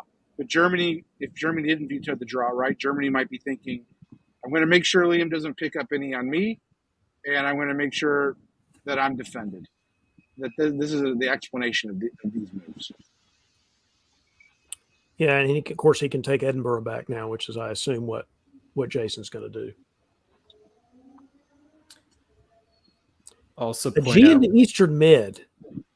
I guess he thought maybe the French would go there, but that would not have been a good French move, probably. It would not have been a good French move. I think Ben should have moved to Ionian. I mean, I don't see any downside to that because maybe he goes to Eastern Med so that now he can support his other fleet into the Aegean. Maybe that was the theory. Well, that may make sense actually, as I look at it. We've got Brandon Fogel moving into Venice. Brandon gets into Venice. He's going to Galicia because obviously he didn't know what the German army was going to do. Mm-hmm. But Ben's sort of playing defensively also. It's really hard to know. Everyone's sort of being cagey on this draw issue is my guess. Yeah, that makes sense. Okay, so that's you, David. The French took Venice, right? Yeah, the French took Venice, which there was no way to stop that, I don't think. No, it's gone. Otherwise, what is happening? Otherwise, I mean, we already talked about Edinburgh was going to get taken. Otherwise, it's basically a lot of jockeying for the last game year, I assume. That makes sense. Although looking at the units, I'm not sure who can take what at this point. Seems like all the low-hanging fruit has been eaten. And by low-hanging fruit, I mean Wardy. He has been eaten. We Yes. say farewell to Wardy and move on. Yeah, I mean, I guess maybe Ben could take Austrian dots. Yeah. Is that the only real? That's about the only thing he could do that would change this equation, right? Yep. Or you just assume it's not going to change. I mean, as I said a couple of game years ago, Liam, it was just hard to deal with Liam's position here. I mean, what do? You couldn't really do anything to him in the Mediterranean because you didn't take the Turkish fleet offer. Didn't really have any ability. Now, maybe that wouldn't have worked anyway, but it certainly wasn't anything that could be done about him down there. And Jason's one chance to really get ahead of Liam, again, that may not have worked, but I think that was his one chance to try to do it. I never thought Liam had much of a chance of ending up with the most centers, but it's a really disciplined game by Liam, which I'm not used to seeing. It was an unusual game by Jason that I think he did really well with, sort of playing Germany like Italy as the central power. And I actually was marginally impressed with Brandon Fogel from a potentially dire position with that Italian stab, outliving Italy and living on 5. I mean, for a middling player like Brandon, it's a very good result, and we should be proud. I mean, I think if he had set his goal at getting 5 by the end of the game, that would probably been a good, reasonable expectation, and he achieved it. So good for him. Good for Brandon. He's going to get better at the game one day. I don't know if you guys realize this, but this has been the commentary, I think, all 4 games I've played in VDL so far this season is Brandon did a great job of coming back from the dead and surviving on 5 centers. We're all happy to see that. I mean, it's a good story. That's what we sell on DBN. By the way, this was my last game. While we've been talking here, I'm going through my email. Live DBN, the Saudi Arabian version, has agreed to pay me a lot of money to comment over there. I'll be going. I just can't turn it down. Human rights be damned. This is diplomacy. Sorry, guys. You'll be talking to our lawyers. No, actually, I mean, I don't want to say this with Ed listening and right in front of us, but this might be better for DBN. Let him go. All right. So, Brandon, it is not often that we're able to have someone who is part of the game on the broadcast. There were a couple moments that I saw what looked like some pretty clever play. What was it like on this board? But not by Brandon, right? We're talking about other people. No. I tell you what, Liam and Craig just did a brilliant job of outwitting us in the East repeatedly. I mean, that support from Venice to Trieste was unwanted. We wanted to build a fleet in there. I honestly had thought that they might do this, and I thought I might tap Albania with Greece, and I thought, if they're going to do it, more power to them, and they did it. And then there was another one at the end there where Liam was able to take Venice. So when I pushed Wardy out of Venice there, that was with his consent. And then Wardy, then there was a 50-50 guess to keep Venice for me, and Liam outguessed us. So well done. And Craig Mayer outguessed the East like multiple times. I mean, 3 or 4 times. And stayed alive, was a great pest. Really, really well done. But overall, this was a game where Liam managed that FG extremely well. Jason was cautious at the wrong times, was bold at the right times to get to the position that he got, and then just was too cautious at the moments. And you guys hit the nails on the head, I think, for each one of those. Brandon, when there's a strong FG on the board, there has to be some other alliance structure somewhere else. I don't quite understand the friction between you and Wardy early? Can you? First of all, Wardy's like such a nice guy. So, what did you do to anger him? It was a big surprise when he pulled that. I got him to go to Budapest, which I thought was really hot. We tried to get Ben to go to Bulgaria, and then Wardy was going to follow behind him. Keep his on the front lines, and then they just wouldn't do it. And then I probably shouldn't have let him into Serbia like that. And then he just, he had the opportunity, and he felt like he wasn't going to go too far with me, so he pulled the trigger on that. And then the alliance. So once the FG sort of broke out, you're right. What we thought we could do was an AAR. We thought we could take Turkey's dots quickly enough. And then we were just sort of boxed in. Ben was able to keep his northern fleet, which kept the game dynamic, but we couldn't get Jason to turn. That was the key for us diplomatically once the FG had gone so strong. And Liam committed so hard to the south. Ed, you were pointing this out. Like, honestly, that G kind of has to stab in that situation. Otherwise it's just giving France too easy of a position, right? So France has sold out completely, and the punishment for that should be for Germany to take advantage of the weakness up top. Let me ask you a serious question here, because when I listen to DBN, probably more than anyone, because I'm very self-critical, and you're even more critical of me, and it's helpful. Do you believe a challenge is, and I think there was a comment, Brandon Fogel, the boogeyman, is it hard for you right now? Do people not fully trust you, and you can't get the tempo that you need sometimes because of that? Is that your greatest challenge right now? It's a good question. I don't know it's that they trust me. It's more that they fear me. Because I actually don't really stab very often, right? So it's not that you can't believe what I'm saying, but people believe that if they give me a space, then they won't have a chance themselves. And in the other games I've played this season, that has led to the people nearest me not topping the board because they're too worried about me. Here, Liam was concerned about me, actually, and managed to top the board anyway. Like, he made moves here. He committed so hard to the south because he didn't want me to get any space.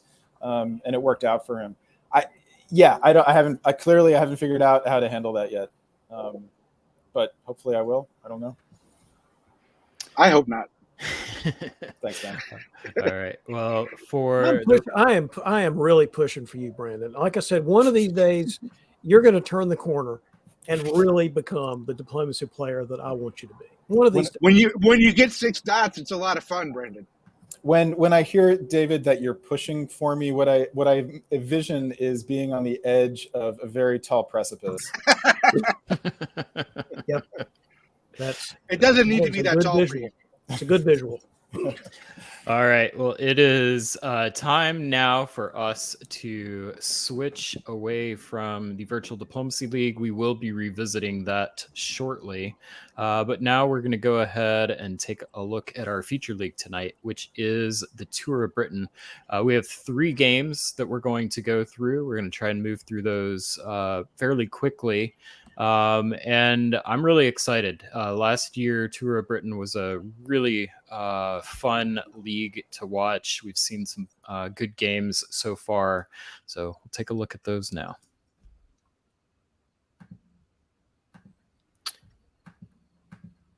So close. Here we go. So here we can see our top top players in the Tour of Britain coming into this game. So this is after rounds 1 and 2. Our league leader is Zachary Moore, co-founder of the Diplomacy Broadcast Network and my co-host on the Countdown Show, which we are currently discussing dates for our next release. So stay tuned for that soon. Ben Kelman, who we just saw, is in 2nd place. And we've got a great solid list of players. Tour of Britain is featured out of the United Kingdom, obviously, and we've got a lot of European players in the rankings for this league. So, Brandon, can you provide a summary of the structure and scoring for the Tour of Britain? I can. By the way, those are only through the first 2 rounds. If are we showing round 3 tonight? We're going to be 3 and 4 tonight. We are doing 3 and 4. Okay, yep. Right. Yeah. So the scoring system, it's a one that I had never seen before. I don't know if Gary Sturley, the head of Tour of Britain, created it or not, but it's new to me, and it is largely a rank-based system. So the top player, the one with the most centers, gets 7 points. The second most gets 6 points, and so on, all the way down to the person who has the least number of centers, and that person gets 1 point. One of the novelties here, so there's lots of rank-based systems. Carnage is the most famous of them, but a wrinkle here is that there are no ties. So when 2 people have the same number of centers, the tie is broken by looking back to previous years and seeing who had the larger center count most recently. And in the unusual event that actually takes you all the way back to the beginning of the game, then they will split the points. But otherwise, it's this look back. We can debate the merits of that. It's an interesting idea. I could even argue that actually the lower in the previous years, the lower center count should get the higher position. But Gary decided he didn't want any ties, and so this is the tie-breaking procedure. There is no bonus for having larger centers unless you are the first place player and you get more than 13 centers. For every center you have above 13, you get 1 point. So the largest number you can get as a board topper without soloing is 11. That's 7 plus 4 for 4 centers above 13. And off the top of my head, I don't remember what you get if you solo. And I will get back to you on that, but we haven't had any solos yet. So no, the solo is just five bonus points. So a solo is worth 12 points. And points. Yeah, so that is a very interesting, very different scoring system. Clearly, it's not going to disincentivize game-long alliances. So if you can, be in first or second, you're going to get a similar number of points as long as you can keep the board topper below at 13 or below. Let me say one thing about that tiebreaker mechanic. That is definitely not new. That was a thing that was fairly prevalent as a tiebreaker mechanic back in the 80s and even the 70s. Here's the theory behind it. You're incentivizing somebody to go and attack somebody and kill them and get big early because they're getting the tiebreaker. In other words, it's the opposite of the kind of system that encourages you to sort of play around and wait for opportunities. And then, so it's just a question of which playing style you're trying to incentivize. So fast-paced. And what's interesting, too, with these rank-based systems is that the smaller powers is a question of what they have to do as the game goes on. If you're not going to top the board, your incentive is actually to attack the player who's closest to you in center count. So the smaller powers have incentive to attack each other here rather than attacking the board leader. Yep. We will watch for all of those things, see if they play out that way. And I'm, for one, ready to look at these games. I'm sorry, did you say that Zach Moore was in first place? Zach Moore is in first place. Yeah. That can't be right. Somehow. What is this, 2018 or something? It's attacking all the little guys. All right, so in Austria, we've got Sabi Ahuja. England, we've got George Mork. France, Dave Miletsky from Big Sombrero, not related. Big Sombrero. Germany, we've got Gary Sturley. Italy, Ben Kelman, Russia, Jason Bennett, who we saw play earlier. And Turkey, we've got Bradley Grace. Solid group of players. Let's see the moves. This game is Oxford, named for the beautiful town that has had so many authors that I enjoy. And a great town, probably about an hour north of the United Kingdom. Tour of Britain, here we go.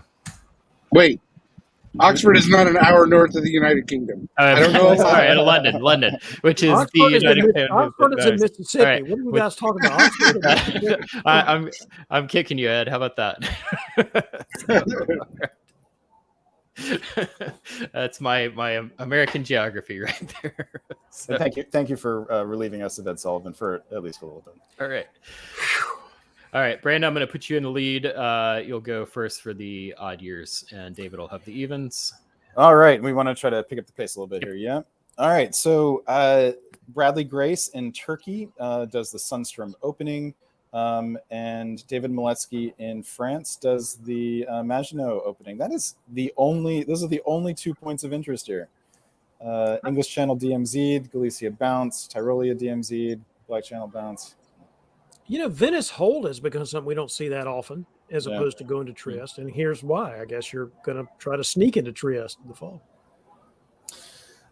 So furthermore, let's see, in the East, we have Bradley continuing the attack on Jason, who does the thing actually that is less common now. Russia's often go to the Black Sea here and cover Sevastopol just in case. That's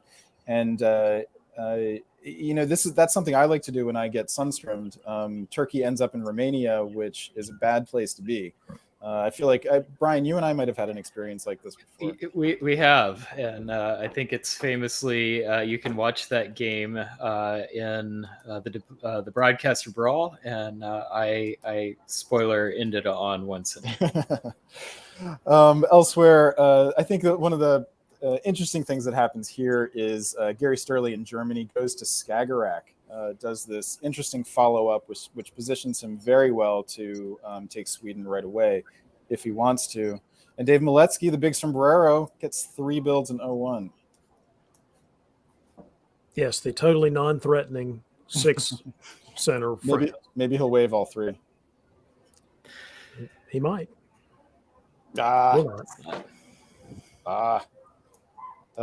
Anything of interest here? We've got Bradley putting down a fleet in Turkey. Gary puts down the fleet in Kiel, and 2 fleets from Miletsky. So this looks a little bit like an FG to start out with here. The interesting thing for me is the Fleet London. If you're going to go full bore again on the Russian attack, do you really do Fleet London? I guess you do if you're worried about a 3 build France. Yes, you always build Fleet London if you've got a 3 build France. Otherwise, I think you're looking at what we saw last game where you're just too exposed. Yep. I might even consider an army, but I like Fleet London here. Yeah. All right, go to English Channel. Go to Mid-Atlantic. That does not appear. He's not going into the Med here. He's going into the English Channel. The Germans going to Helgoland. You can see that Skagerrak thing was really apparently a pro-Russian move because he's going after the English there, as are the French. In the East, go into the Eastern Med already. You've literally set up a classic Lepanto for the fall of 1902 there. The Austrians and Italians are staying together. When you've got an RT war, that's good for A and I. Really impressive work by Gary Sturley here, and Jason Bennett, I should say, especially Jason Bennett. That's what I meant to say, to convince Gary to help him out against the English. Love it. English took St. Pete. Not that they can necessarily hold it, but they took it. Maybe they can hold it. Yeah, and I'll also point out, Sabi and Ben bounced in Trieste. I wasn't sure if that was going to be hostilities or not, but it looks like they've put stuff together. Although the support of Austria of putting Turkey into Romania is interesting. Just gets it out of position versus the Austrians, I think, is the theory. Yeah, I presume we'll see Serbia going to Bulgaria here. But it doesn't get in thanks to clever tactics. Yep. Well, it looks like the R's and the T's have figured out they probably shouldn't keep fighting in this scenario. Venice to Trieste is an interesting move, isn't it? And Ben actually thinking he might get to Syria is an interesting concept as well. Maybe he still thought that Armenia was really going to fight the Russians. I don't know. So the English do take Norway back. Oh, I see. Sweden went to Denmark. Okay, Jason. Yeah, that's good. That's real good. So that is very interesting. At the same time, the Germans are leaving to go take the North Sea. That's real good. We didn't see how David got into English Channel. Did George just let him in? Yes, Okay. because George still thought I don't remember exactly, but I think London. Followed north into the. Yeah, I think so. Yeah, I think yeah. so. This is just delightful play by Jason Bennett. Getting Gary to put the army up there rather than the fleet. Very, very, very devious. But if you're RT, you don't want a fleet in Romania. You want an army, so that's a problem.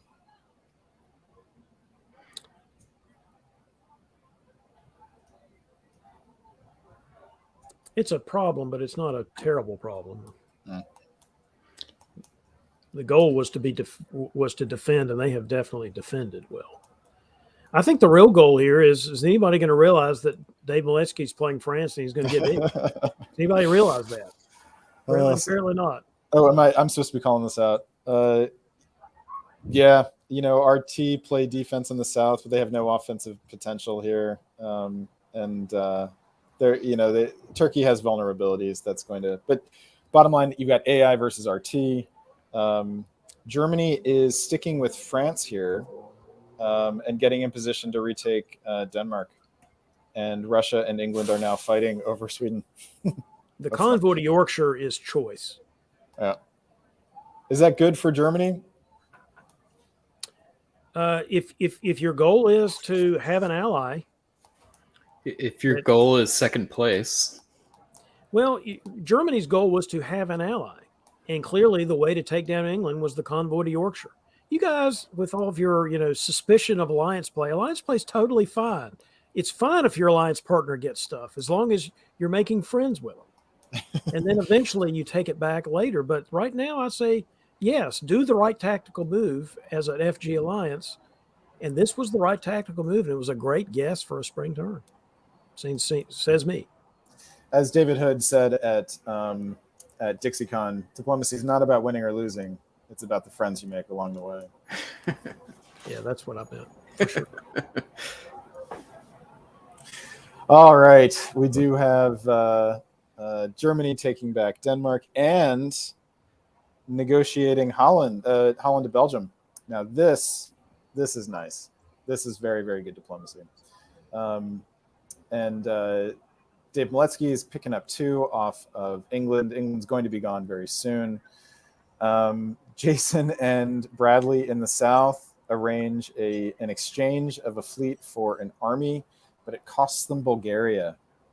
That's a heavy price to pay. Eastern Med to the Ionian. I guess that's because of the French. Mm-hmm.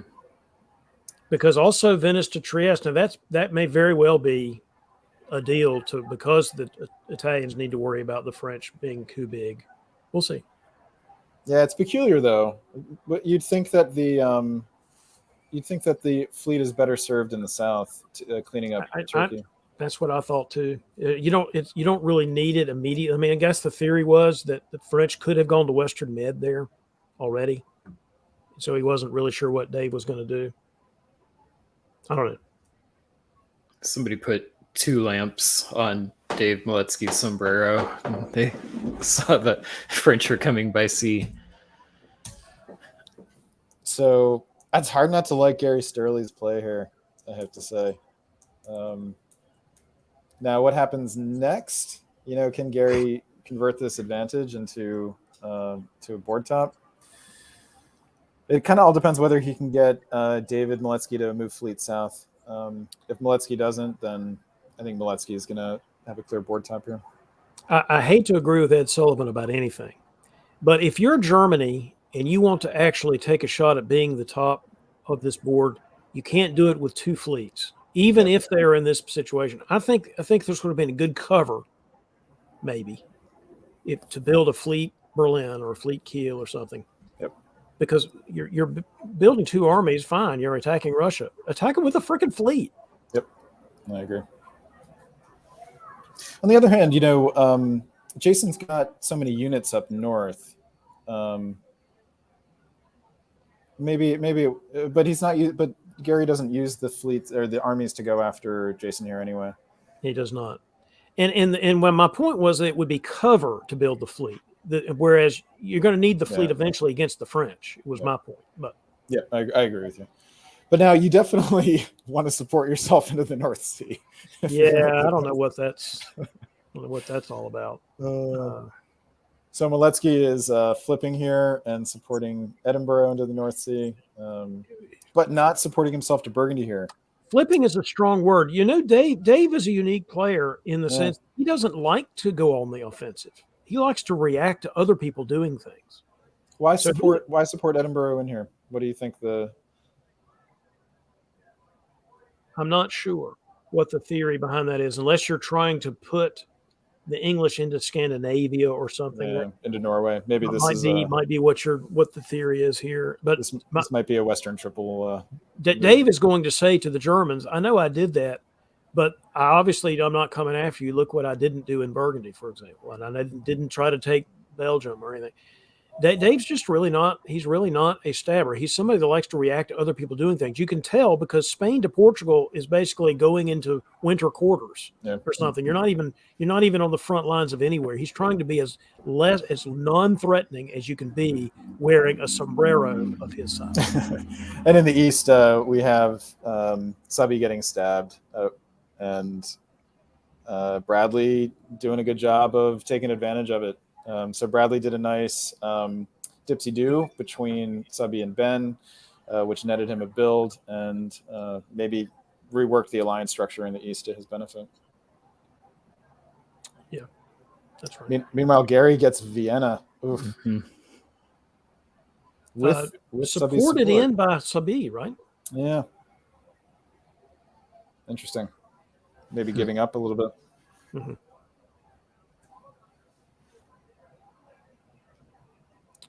I mean, I think we said it in a previous game. The Germans already intervening in the south there can really mean something. Now he builds his fleet in Berlin. Yeah, but he's gone after Austria rather than and now he's fighting Russia, who Austria was fighting. But maybe now he gets the best of both worlds. Austria. A center's a center, and Subby said, "Here, take my Vienna." I don't know. I don't know if that's. But you can see this is traditional Dave Maletsky play. I'm not doing anything to anybody. I don't know what you guys are talking about. I'm over here playing Terraforming Mars, but on the side. But I know I'm still in this game, and I'm not really trying to win it per se. But why don't you want a unit in north here to help take Norway? Dave is trying to slow everything down. That's just the way he plays. Okay. And he's going to wait for somebody to attack him, and then he's going to pounce on that person and try to destroy them. That's just the way he plays. Meanwhile, Bradley Grace in the corner, just picking up dots left and right. Yeah. Can he hold on to it? Can he pick off another one somewhere? I mean, the whole point, one of Dave's points in doing what he's doing over there is to give Ben a get out of jail free card to use those fleets against the Turks. So we'll see if that's what happens. Do you think David wants to top the board? Like, is this all a long, slow play to get a big result, or do you think he's just not playing to top? No, he will be fine topping the board. I'm not saying that he's doing some sort of improper play. His theory of topping the board is that at the end, people are going to say, "Well, you were the most non-threatening person. I don't mind if you top the board." Yeah, okay. It's sort of it's a popularity contest type thing, and so again, pretty much the exact opposite of how I would typically play. I'm a little more aggressive player than he is, because that moving to Ruhr, the Germans moving to Ruhr and all that, that's clearly some kind of deal, right? Yeah, because the French didn't support themselves to Belgium. Yeah, no, this is already some kind of deal, and I'm just telling you, it's just the way Dave plays. He's a good player. He's got his own unique style. This is all very, very well ranged. Jason is getting Budapest with is that no. Vienna is supporting Budapest to Galicia, but it's unordered. Wouldn't have mattered anyway, because it looks like Russia and Italy have a power of 4 against Budapest. Yep. Well, Gary picks up Sweden. Jason was forced to choose between the two of them, and We have the Burgundy to Belgium. The giving back of Belgium is kind of the big news there that turn. With a lot of other units sitting around and doing nothing. I mean, you also got to remember this is place based as opposed to something that's really center based. So going and getting a bunch of centers is not really absolutely necessary in this system. But it would be a shock now if David did not top this board.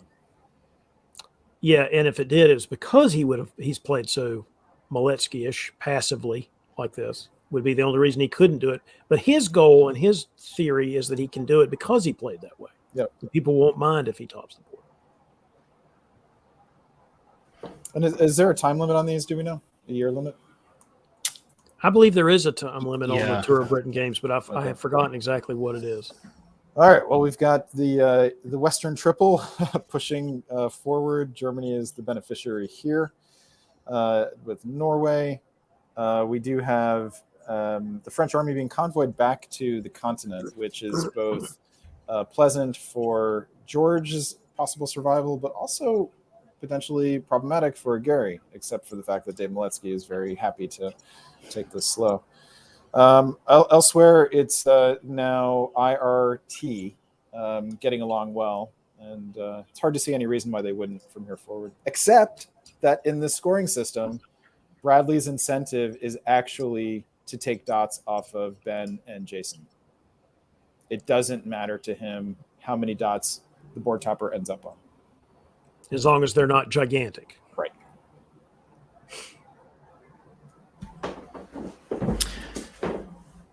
So I'm not sure if anyone in chat can confirm, but I believe the year limit is 1910.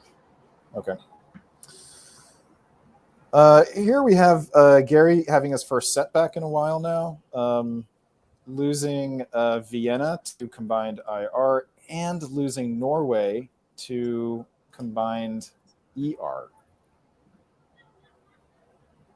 Not a good turn for Gary Sterling.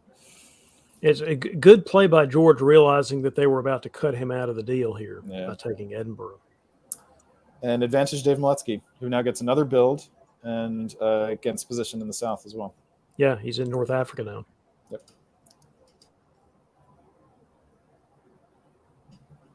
Wouldn't surprise me if this game ends soon. Except if you're Bradley Grace and you think you can move up a couple spots. Yeah.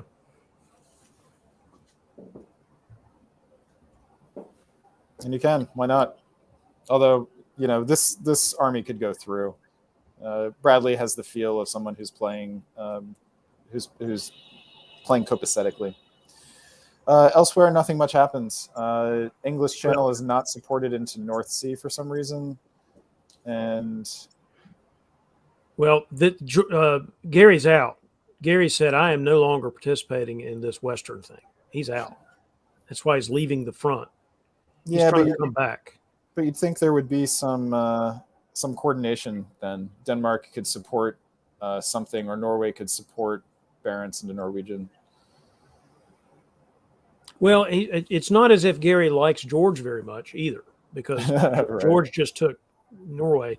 So I think Gary's just coming back and saying, well, obviously this is some kind of Moletsky plot. So this is exactly my point. Gary doing this. Now I understand Dave went to Ruhr, but Gary doing this is going to give casus belli to Dave. Say, okay, fine, I'll take him out then. Yeah. Interesting to see if he does it. True. Another fleet. No, that was a little surprising, right? That was last turn. Didn't we just go backwards? Oh, did I? Yeah, I think you did. Yep, you're right. Oh, yeah. No, that was right. Because now we do have Denmark getting supported in. So Dave has actually not pulled the trigger there. He's going to London. Oh, poor Bradley Grace. Oh gosh, I just saw that. Dave might be. I mean, now he's got Belgium to worry about, but Bradley loses Belgium, holds on to Greece. That could be you think that might be arranged, except that Jason pulls everything else back. So yeah, this game should end here. Maybe not. I mean, things have changed here now a little bit diplomatically. I mean, you've got Russia and Germany not fighting anymore. So things. Jason may think he's got a shot. Jason has a shot maybe at Turkey. Yeah. Maybe. Now we have Dave Miletsky finally getting into the North Sea. And this looks like war now, actually, between F and G. Finally. Dave gets Tunis here. And it looks like Ben is doing a little bit of vengeance now. This could... And Jason Bennett gets into the Black Sea. Yes. Oh, wow. Good defense here by Jason to go to Tyrolia here rather than go for one of the dots. He should get one of them now as long as Bradley is on board. Yep. Yeah. Ooh. This does not surprise me. I really think people probably would have thought Dave was going to top this board, 3 game years ago. I did. And of course, in a place-based system like this, Jason's score is not that bad. No, it's the second best. It's 6 versus 7. But if you're Jason, do you have a legit shot at the board top? You have a shot, but you also have a shot, as always with Russia, of things not going out, going the right way. So maybe you just take this, second place and just enjoy it. What was the year limit again? I think it's 1910. Huh? Yeah. Nope. All right. This is not bad. So I enjoyed that. I think the standout for me was Dave Miletsky's patient play. I said it at the top of the show. I love watching different play styles. I love that this game is deep enough that you can play it different ways and succeed. And I think the best players all play multiple ways and succeed. But that is a style that I have not seen a lot of covering here on DBN, and that was fun. I should say this is not the only way that Dave plays. It is a common way that he plays, but he is a good player, knows how to play other styles. But I could not agree with you more, Brian, that good players, and Brandon will eventually get to this point himself, when you become a good player, you realize that having a playing style is way too limiting. Yeah. And you should be somewhat unpredictable. There are situations in which you want to be predictable. I'm a predictable, dependable guy or whatever, but you also want to have a little bit of unpredictability so that people can't know exactly what you're going to do. Well, David, we're going to give you a break, and we're going to welcome back Zachary Moore's doppelganger. Hello, Ed. And Ed, we're going on to our next game in the Tour of Britain. This is the other great college town in the United Kingdom, Cambridge. And I set all that up and forgot to click the button. Here we go. So Cambridge, we've got league leader, Austria's Zach Moore, England, Tim Crosby, France, Robert Schupa, Germany, Christian Brown, Italy, Nicola Taillet, Russia, Alex Sheik, and Turkey, Christopher Ward. One thing I am just reminded of, Robert Schupa is putting together a German language league. So similar to how we have the French league. Definitely excited about that and hope to see that take place. No, we don't need the Germans engaged in war games. History has taught us. Well, I think it will result in more metas and more games for us to cover, which is always good. So here we go. Spring of 1901. I'm going to have you take the lead here, Ed, and we'll go ahead and start. Here we go. Okay, well, I'm drawn right away to the east because Zach Moore, Nicola Taillet. Let's see how it goes. I have a feeling Christopher Ward is going to eat some of Zach Moore with Nicola for a bit. But we come on, Zach, I believe in you. We have right away, Nicola getting into Trieste, probably, I'm sure, fine. I know we have the Turkish moveset, which is by far forever seemed to be the most common, but I know Brandon does not like it. And Brandon can explain why. We have something I hate in the West, which is Munich going to Burgundy. I mean, I don't know why that occurs. You should just move to Ruhr. I don't, Christian. I don't like that play, and that's coupled with the fleet in Holland. I think this is an underutilized play of Germany, but Russia's certainly happy with that because Russia will definitely get into Sweden. But since it's virtual, Russia would have made it to Sweden anyways because no one ever bounces Russia in virtual. And then, other than that, the English opening is standard. The question was about the Turkish opening. Why this is? You don't like it? Oh, it's because it limits Turkey's options. Turkey is basically forced now to fight Austria, and they won't be able to get two fleets facing west if they want to. Now, I will also say the move to Munich by Christian. I don't know if this is the case, but I could see an argument for this being cover to try and hide some kind of French and German coordination against England. I think that's a good point because the fleet to Holland gives part of that away. Good observation. So I don't know if that's what's going on, but I'm going to be watching for that.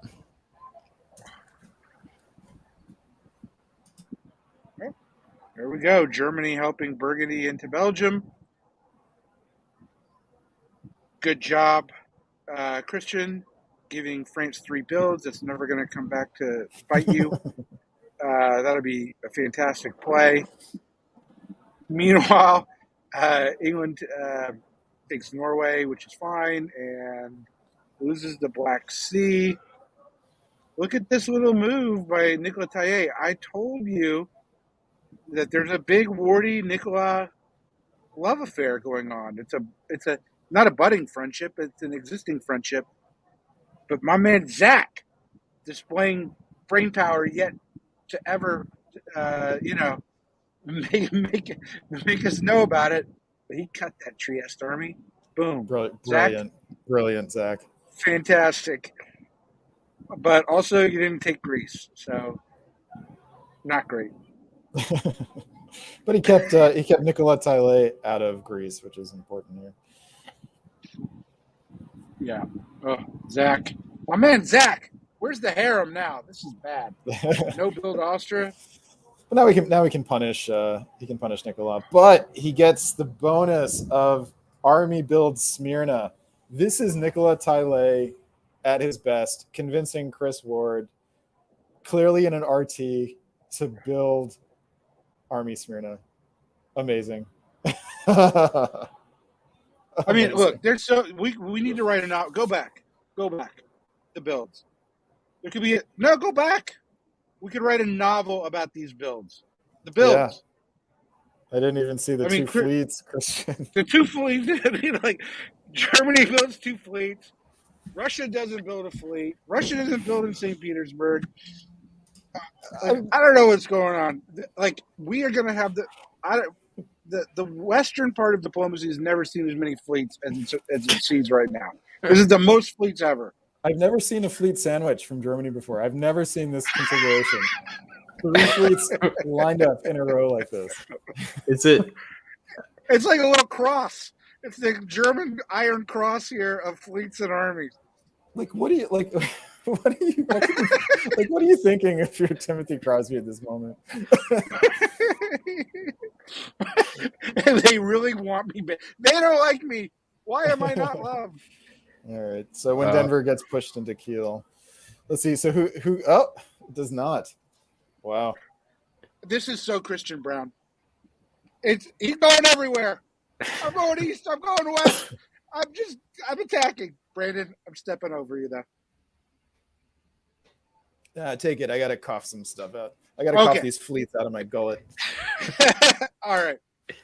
Tim found a friend in the German Robert Schupa who looks like an Irishman. Boom. Goes the dynamite. We're going to take Holland. Got rid of one of those fleets. It's a fantastic play. Why wouldn't France take that deal? I mean, that's good. Great news for Robert Schupa. Christian, man, you made yourself vulnerable. You could have protected Holland also, but instead you wanted to go. I don't understand why why Denmark back to Kiel. Like I understand if you think it's going to get dislodged, but like why do it on purpose? Yeah, that one didn't make a lot of sense. Maybe he was worried about Belgium going to Ruhr and having two on Kiel or on Munich. No, but he bounced anyway. Moving on. But hold on, my man Zach. How'd my man Zach do? He succeeded in keeping Nikola out of Greece and invited IT into Serbia. Because presumably that's what's going to happen next, right? IT. Yeah. Well, it's going to be IT until it's I. Chris Ward never learns that with Nicola Taille. I don't know why Chris Ward won't trust anyone other than Nicola Taille. Well, it took Greece, didn't give it to Nikola, so that's something. But does go to Armenia, which Alex Sheik can't be too happy about. Alex does not take Bohemia here, or I'm sorry, does not take Vienna here. A little surprising, and this may be a mistake, something that comes back to haunt him. Going to Silesia here doesn't feel like a useful use of the units. Nicola, man, holding on to Christopher Ward is just brilliant diplomacy. Brandon, why do you say that's not an efficient use to move to Silesia here? Because Germany, Munich to Silesia was a 0% chance. You're going to get a build here from Budapest. The only reason to keep Zach Moore alive here is if you're going to get another unit around the corner, in which case you would go to Bohemia. Otherwise, just take Vienna, put two units down, and now the units are yours, not his. The other argument for keeping Vienna here is that Zach is going to hold on to his fleet. In which case, you still want Galicia to be next to Vienna. I really don't like Russia's play here for a number of reasons, but the other one is why are we helping England? I mean, no reason to be helping England at this point. Sorry, just take Norway. Why is Russia helping England? There was no reason to support Skagerrak to Denmark. Russia should just should balance England a bit. This is only helping France. I mean, I think the mistakes Alex is making here is not having a coherent alliance structure that's going to benefit him. So Christopher Ward has been, is building armies, isn't showing any interest in attacking Nicola. You have to consolidate your forces in the south. Chris Brown is not a problem for you right now, so don't make him one. I actually would probably I would try to ally with Christian Brown here. And I'm going to have to go say some words to a higher power now that that's come out of my mouth. Yeah, confession time. Yeah.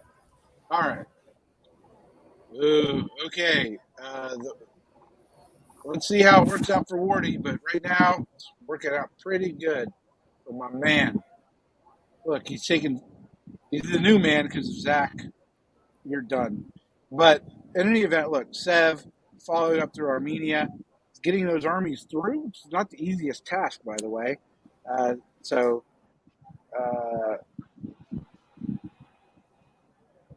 Then Nicola here, he's getting an army on the continent, getting his fleets positioned to go east or west. Christian Brown gets Holland back. It's pretty good. But loses Denmark.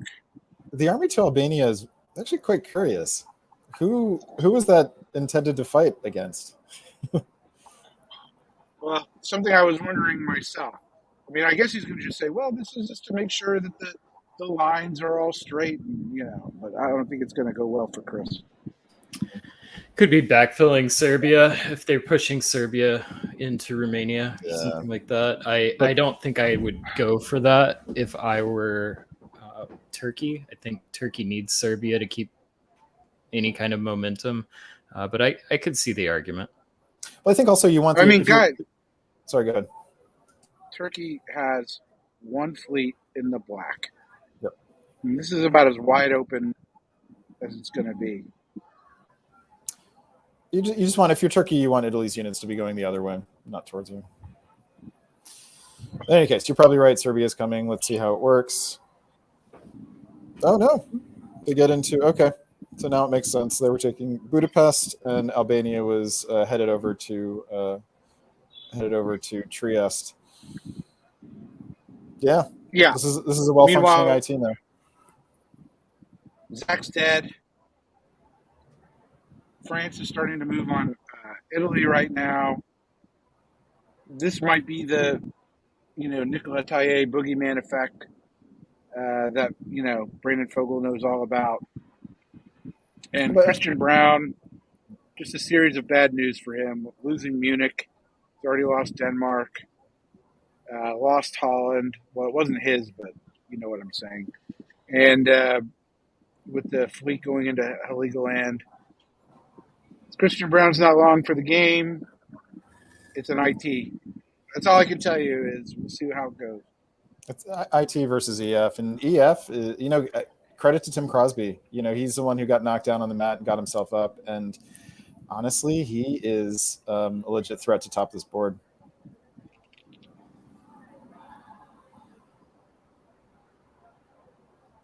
Look at that yellow. More armies. Never seen a Turk build only armies before. Actually love it. Chris. Why not? Why not? Because, That's his advantage. because you're playing the game to win. Yeah, How but does this advance the goal of winning. Yeah, because the dots that he gets to win are Moscow, Warsaw, and toward the end Budapest, Vienna, Trieste. Let's see And how it goes for him. if Nikolai's willing to fight Robert, great. It's got to be time for Nikola to make a decision, though, right? Like he cannot continue in this route and be he will not be the lead from this point in the game in this relationship. No, you're not getting it. Okay? He's going to go to Wardy and say, I've got to do your dirty work now. We need to true up a little bit. All I need is Greece. All I need is Serbia. You're going to get Warsaw. He's going to, that's how it goes. That's what this dude does. And so he's going to do it friendly like, and then he's going to take him out. Or he's going to make a deal with Robert Schupa. I take that back. That's not going to happen.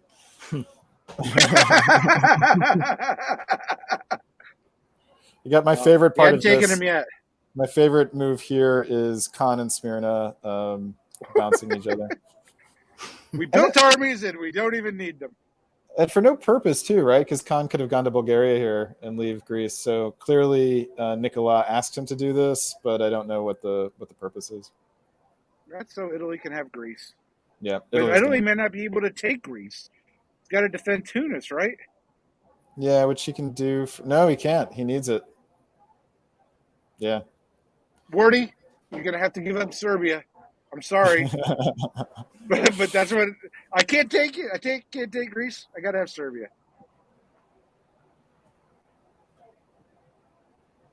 All right.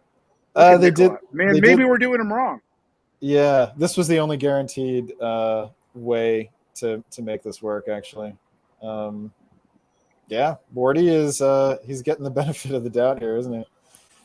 Let's give some nice credit to Nicola and some frowns to Robert Schupa for getting outguessed here. Well done, Nicola, for outguessing. So there was a 50-50 about whether Tyrrhenian Sea would be the locus or Tunis would be the locus of the attack here, and Nicola guessed right. Goodbye, Christian Brown.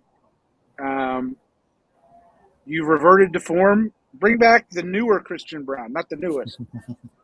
I like Christian Brown in games being chaotic, not eliminated in 04.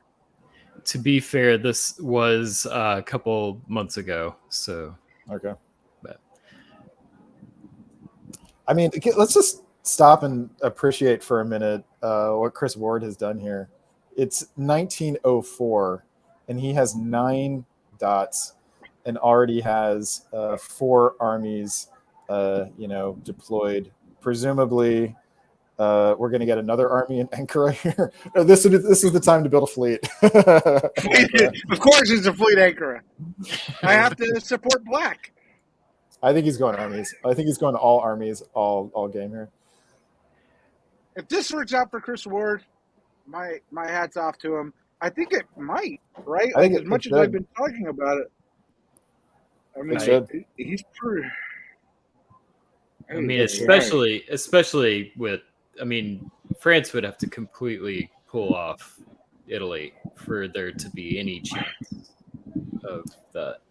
I think Robert will have a shot here because he's going to get Munich. He should get Tunis at some point. Then there's a lot of game left here. Oh yeah. And don't count out Tim Crosby. He's going to pick up Sweden and St. Petersburg, Berlin probably at some point. Yeah. Holland, Belgium. We got ourselves a game. Yeah. All right, back to the odd years. Look at the Congo line. For Wardy, totally succeeds. And meanwhile, greatest player in diplomacy right now has to make sure Venice isn't taken. Times are tough for Nicola Taille.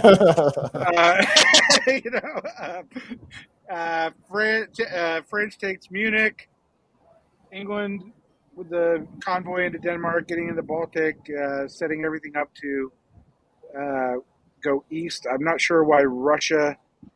I guess Russia. What can Russia do here? So I mean, it's good. We'll have to see who breaks. But the other news is the convoy of North Africa to Gascony. The only explanation here is that Robert was worried about Tim dropping in the English Channel. I don't like this. You've put your forces down there. You've got Nicola on the ropes. Take a guess here.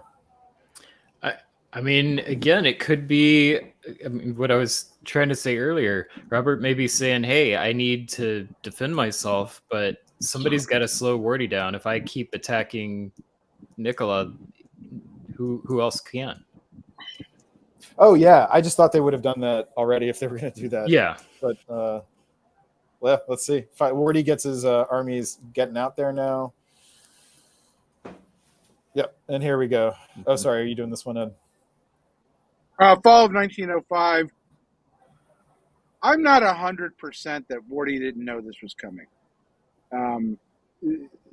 It happens. This is how it all starts, like I said before. But if it was arranged, I'm not sure why it would have been supported. But, maybe just to ensure it, whatever. So that's the big news. But, look, hey, it's not so bad. Wardy's in Moscow. And England starts the inevitable attack on Russia. It's the end times for Russia right now. It's a four-way race. Normally, honestly, on this board, I typically say it's a three-way race. But with Nicola being in Budapest, making himself more relevant, and just the quality of his play, it's a four-way race. Brandon, who's going to win?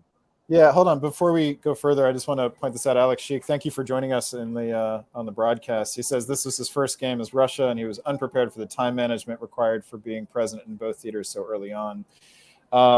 That explains a lot, actually, because this is definitely a game you can learn something from. And yeah, it's tough, man. It's really tough, even for experienced players on virtual, especially because you don't have as much information. You don't have the body language. You don't have the tone. You don't get the full presence of the person. So just reading is harder. Everything takes more time but keep at it, Alex. You'll get it. I totally agree with what Brandon said, Alex. You can go, if you want to laugh at Russian play, go look at my Russian play for VDL Top Board 2021, where I just didn't have time to talk to anybody and got hammered. All right, who's going to top this board? That was the question. Yeah, I stole Brian's question. Is it? Oh, Brian's question. Sorry. I think Nicola may do it. I'm a little surprised Nicola didn't go to Greece here. And I'm a little surprised there wasn't more separation. Robert pulling back. But with Timothy going to the English Channel here, I think Nicolas I would put money on Nicolas. Yeah. So Peter pointing out the disband rather than retreat. Like No, because you didn't. Oh, that's right. Actually, we do see the disbands. Did you update I did. Dipcast, by the way? Okay, great. Yep. Oh yeah, there's a retreat on the board. All right. I think it disbanded because Wardy did this intentionally.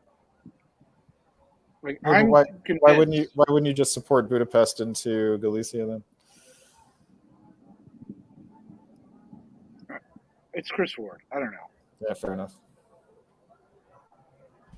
Anyway, let's go forward. Yep. Ed, who's your pick? Come on, Wardy. Wardy's going to do it. Wardy should do it, especially now with these disbands from Russia. But will he? I don't know. All right. Well, I'm gonna go west and say Robert. Ooh, a bold call. Oh wow. Is this me? We've got lots of movement. A kind of shocking amount of movement, to be honest. A lot of black arrows. Robert sends all of his forces north. This is definitely a full-on attack on Timothy. Timothy does not see it coming and is not really well prepared for it. Timothy lets Alex into Sweden. This means that Alex should be able to actually pick up either Norway or Sweden. And in the south, we've got Nicola moving units forward, Chris moving units forward. They are, I believe, still in lockstep here. And I think Robert is probably cursing Nicola at this exact moment. So I really don't like what Wardy's done here. It has sort of the illusion of working together with Nicola, but now I've said this before, now he's way ahead of his skis in Bohemia and Silesia. Also, I learned from Peter McNamara about this. You have to be careful how you bounce units because, Nicola can go to Greece, no problem now. So we'll see how it turns out. Yeah. I mean, Christopher still has an attack on Nicola if he wants. The thing is, if Christopher stabs Nicola here and does it well, he tops the board 100%. So if you want to take any guesswork out of it, you fight Nicola here. Take Budapest, drop down to Bohemia. I fear Chris is going to support Alex into Munich, though. And the answer is, yep. Yeah, look at Vienna. He does get Warsaw and Moscow. Holds on to Greece. What's he going to build? I mean, he's still in great shape here. Put down a fleet and an army, and you top this board. The way you keep saying that is really ominous because I don't think it's going to happen. I don't think so either. 2 armies. Oh, Jesus. So Ed, why 2 armies? Why that reaction for the 2 armies here? No, I'm just like, look. He doesn't want to anger Nicola. I get that, but he's the big dog. Okay, when you're why be this so deferential to Nicola? You just need to assert your authority sometimes and say, even if you don't want to attack him, you're going to be like, dude, here's how it's going to go down. You're not attacking me.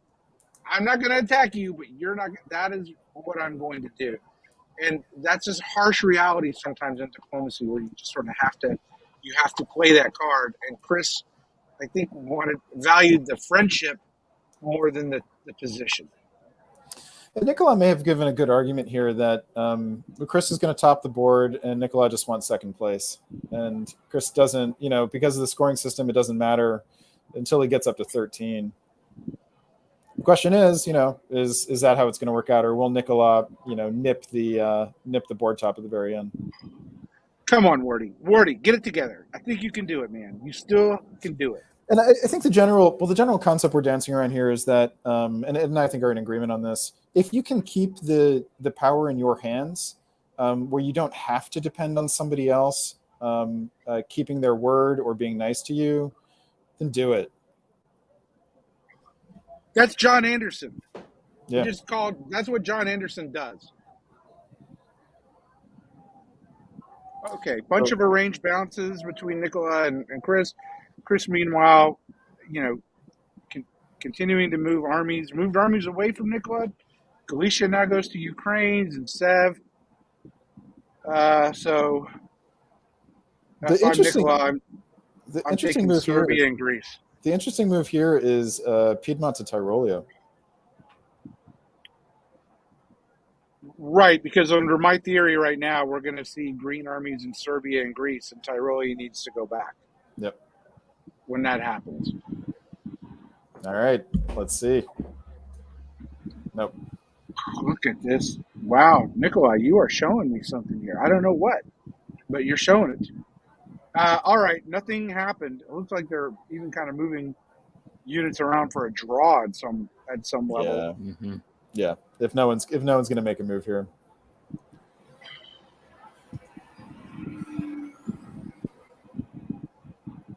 Nope. That's it. Ed, right result? Totally. First of all, props to Wardy. Yeah. He won it's a game of diplomacy. He won the game of diplomacy. Nicholas taken advantage of Wardy a lot. And, this was a nice little payback for Nicola to go to Wardy's. And, you can trust me. This is for all the good you've done me before. I'm really happy for Chris. I don't even know if Chris has ever topped before. So I like this is, and to do it, he did it on the road less traveled, okay, by paving a road of armies through the Balkans. So incredible diplomacy. Great job. Totally happy for Chris. Yeah, this is well done by Chris. You got to, especially with Nicola. I mean, I think this might be before Nicola started topping every board they were next to each other on, but it's, because this is from back in June or something like that, I think, right? Yeah. Yeah, no, well done, Chris. This is there's a sort of discipline in his play in this game that isn't always present in his game. So, he made a plan and he stuck to it, and it ended up being a good plan. And so, well done. And Chris, this would not have worked in a time unlimited game, but it did work in this format. Yeah. So you played the format well. And to be fair, Ed, I just looked it up. Looks like Chris Ward has topped 12 games. So not in my book. There's something wrong with these Diplo BN statistics. Diplo BS statistics is what they are. All right. I believe, Ed, we're going to give you a break. No, it's my turn. I'm sorry, Brandon a break. Yep. And then we're going to have David close out our Tour of Britain coverage. So, thank you. Get him out of there. I got it. There we go. All right. David, what are your thoughts on the game we just saw? Always fun to see a less traditional alliance stick together and dominate like this one did. I also was surprised that Nikolai did not try to do something about that towards the end. I was expecting that. I think Ed was expecting that too. But it's props to Wardy for playing that so well. Many people would have been tempted to pull the plug on that alliance and do something else, and he did not do it, and it sure worked out for him. All right, well, let's go to our final Tour of Britain game of the night.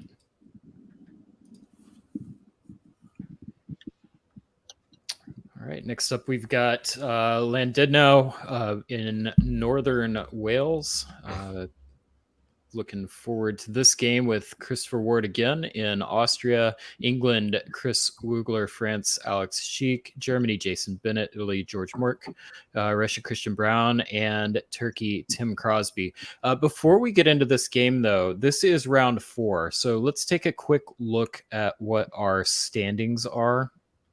So standings going into this round, looks like we've got Zach still in first. So it looks like close to the same that we had. So Christopher Ward, though, moving up into fourth. So let's keep an eye on that when we're watching this game.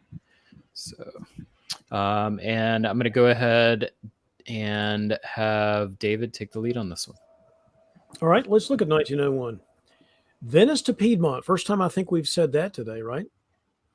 An opening that I think is underutilized. Obviously, you don't want to do that all the time, but sometimes if you can figure it out, an arrangement to limit France's growth is good for the rest of the board, because we all know how strong France can be.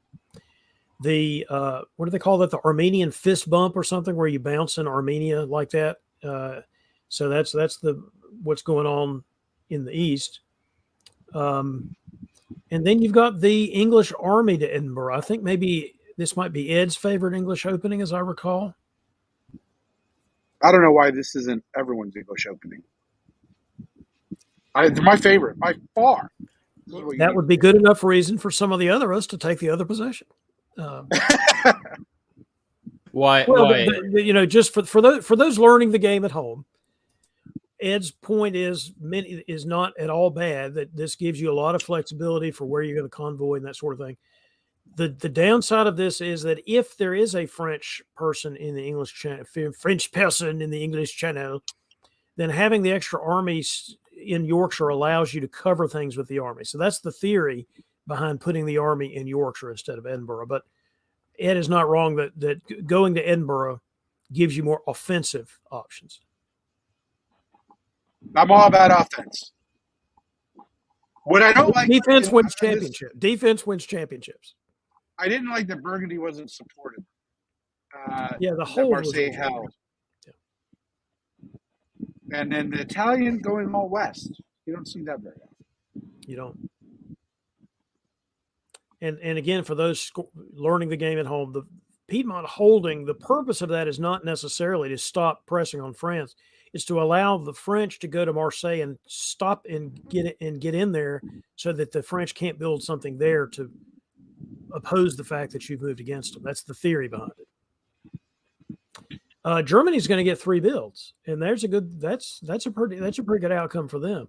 This is, I think, the third game we've covered tonight where England has gone the full bore. I'm going against Russia to the north move, which, we've seen it not work out as well the first time it was done. So we'll see how it works out this time. The Turkish fleet moving into Romania is the thing that really jumps out at us in the east, because that's supported by Wardy. So much to go. I don't know. I haven't seen that in a long time. I'm struggling with, when I've seen that happen. It's unusual, for sure. But within Italy, this committed sort of east, it's not a bad play, because you're still going to have the black in 1902. For me, it's a definite, at least what they're saying to everybody is it's a Western triple, which makes sense for Germany to get 3 in that situation, and the English moves make sense. The builds will tell more, but the real problem, the wrench in the spoke, is I would think France is pretty happy with this, because if France got bounced out of Marseille, I think France would build a fleet there. So now France doesn't have to really participate in this Western triple. France, Alex can build a fleet in Brest and an army in Paris and pick, am I going to do this Western triple or not? Yeah, I don't think France was committed to a triple anyway, because the way you do a triple in this situation is you send Mid-Atlantic to the Western Med. Going to Portugal puts you behind the 8 ball and trying to move into the Mediterranean, and you're getting a build that you have to build in the north anyway. Can't even get to the front. So if you're really going to push against Italians, you would have gone to Western Med there, or theoretically North Africa if you're thinking that the Italians might go to Western, to which they never would. So Western Med's what you would do there if you were going to do a triple. All right, we've got 3 builds for Germany. What are we expecting? Better build a fleet, but we'll see. If they do not build a fleet, then Ed is going to throw something at his screen, and I'm going to throw something at my screen. I will say I had 3 builds in the Nexus final top board, and I did not build a fleet. So I waved. We'll see. Waving. I'm not against that. I would be against building 3 armies here. It just doesn't give you any flexibility. Yeah, he did wave it. I'm fleet and a wave. Yeah, I'm not against that. I'm not against that at all. Yep. Yeah. It also gives you insurance if it's not really a Western triple. Right. Yeah, because you don't really know what unit disposition you need, and it's not a Western triple because Helgoland, by the way, is not part of the Western triple plan. It's all a ruse, David. Yeah. All right. So a lot of black arrows. So clearly it looks to me that there's a bit of an EF here with Paris going to Burgundy. Definitely an E against G with North Sea going to Heligoland, followed through by North. Which, by the way, I mean, credit to EF here because they have a Fleet London, Fleet Preston. No one moved to the channel. So the cooperation there is good. I don't know if it's an AI or not. It's sort of like I's just doing their own thing. We're convoying back. We'll figure, I don't know what I's doing. But Austria is, Wardy and IT here is what's going on. And they're deploying against Russia. And then up in the north here, a little rearrangement here where I think Russia thought it was time to pile on Germany. I guess he was looking to bounce a fleet. It's a little bit of a jumble. If Jason's moves make it look like you're going after England, but if you don't have Russia on board, I'm not sure why you would do that. You know what I mean? Otherwise, you'd support yourself to Baltic if you're going after the Russians. Going to Skagerrak is an anti-English move. So it's interesting that England makes an anti-German move.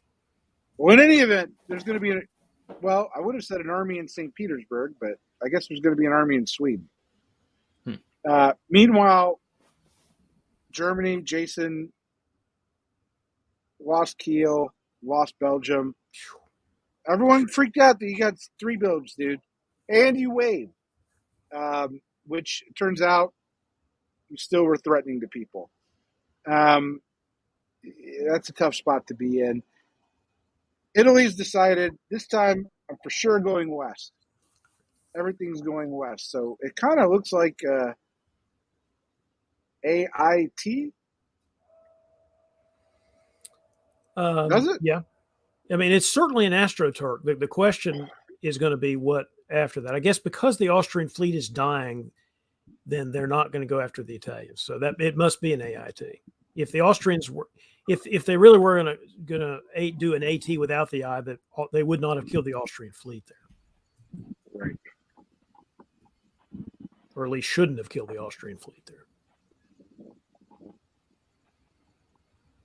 Gosh, all right, whew, Jason, that was a bad year. And he had a built-in pocket. Yep. All right, so he tries to consolidate here, taking Kiel. But losing Munich. Good news, bad news. Exactly. Also, losing Munich is relatively bad news also. The Italian-French war goes pretty much the way you would think, which is, each of them's landing a push. The Turks go into the Ionian. Doesn't necessarily tell us what we need to know.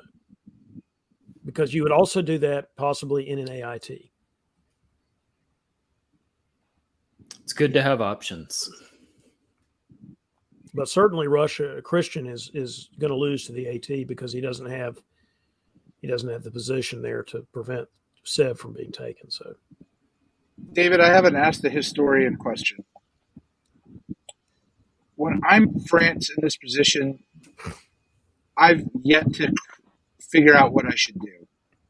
I usually just get locked up, and then eventually England swoops and takes a couple of things off of me. Now I'm coming to the idea that when Italy's coming after you as France, maybe you just let them. And they get out so far in front that they start getting eaten up from behind. It ends up not being a big deal. What should France do in this position when they have the Italian attack? Convince the Turks that this is a great time to eat green centers. So I understand your question is tactically what you or strategically what do you do, but I do think the first line of defense in the diplomacy game is diplomacy, and trying to figure out a way to incentivize the Turks to take Naples or something. Failing that, I might be tempted to fight, go to North Africa, something like that. I know you're. It's just like you go to Italy in this situation, you're not going to pick anything up off of them. Right. I mean, I think that's You're the not. other thing you do. But you're right that getting locked up here is a very common thing in an early war. Unless one gets the jump on the other, it usually gets locked up. The fact that England, has a fair amount they can still do up there, and probably successfully before they attack the French is good news for Alex. Yeah, Germany's not dead yet. They are not dead yet. They can dance and they can sing. Oop. That's fine. That's what you do right there, I guess. Like I said, go to North Africa. They were You're worried hoping about to a convoy. outgrow the position. They were I don't really worried, like these moves from the Italians, though. If you were worried about, I guess they wanted to hold Piedmont and Tuscany, but you're giving up position there you didn't need to give up in the Western Med. This is why sometimes playing Italy is so frustrating. I agree with what you just said, David. But Austria and Turkey are just saying, all you gotta do is hold on, just hold on. We'll build a line, and you're just stuck there. And you're gonna have 2 centers and 1 center, then 0 centers. I mean, it would have been better to bounce in Tyrrhenian with the Turks than to support yourself there. Just support them because you can retreat to Tunis. I don't know. Because you couldn't be sure they were going to do a supported attack on Western Med. I just think this is giving up too much position voluntarily. But let's If not. you're going to go to Tuscany, go for Piedmont. If you're worried about the convoy, go. He wanted to defend both things. He was worried about the convoy and he was worried about a supported attack on Piedmont. So he tries to defend both things. But to me, those are not the most important spots. It's the Western Med you're trying to hold on to as long as you can, I think. Well, but we do have AT still continuing to make progress, and we've got the English really in good position. Fleet London is probably not what Alex wanted to see. What? Why did England need another fleet, Alex? Did they not have enough fleets? Oh my God! You could make an argument. You can make an argument for Fleet Edinburgh. You cannot make an argument for Fleet London.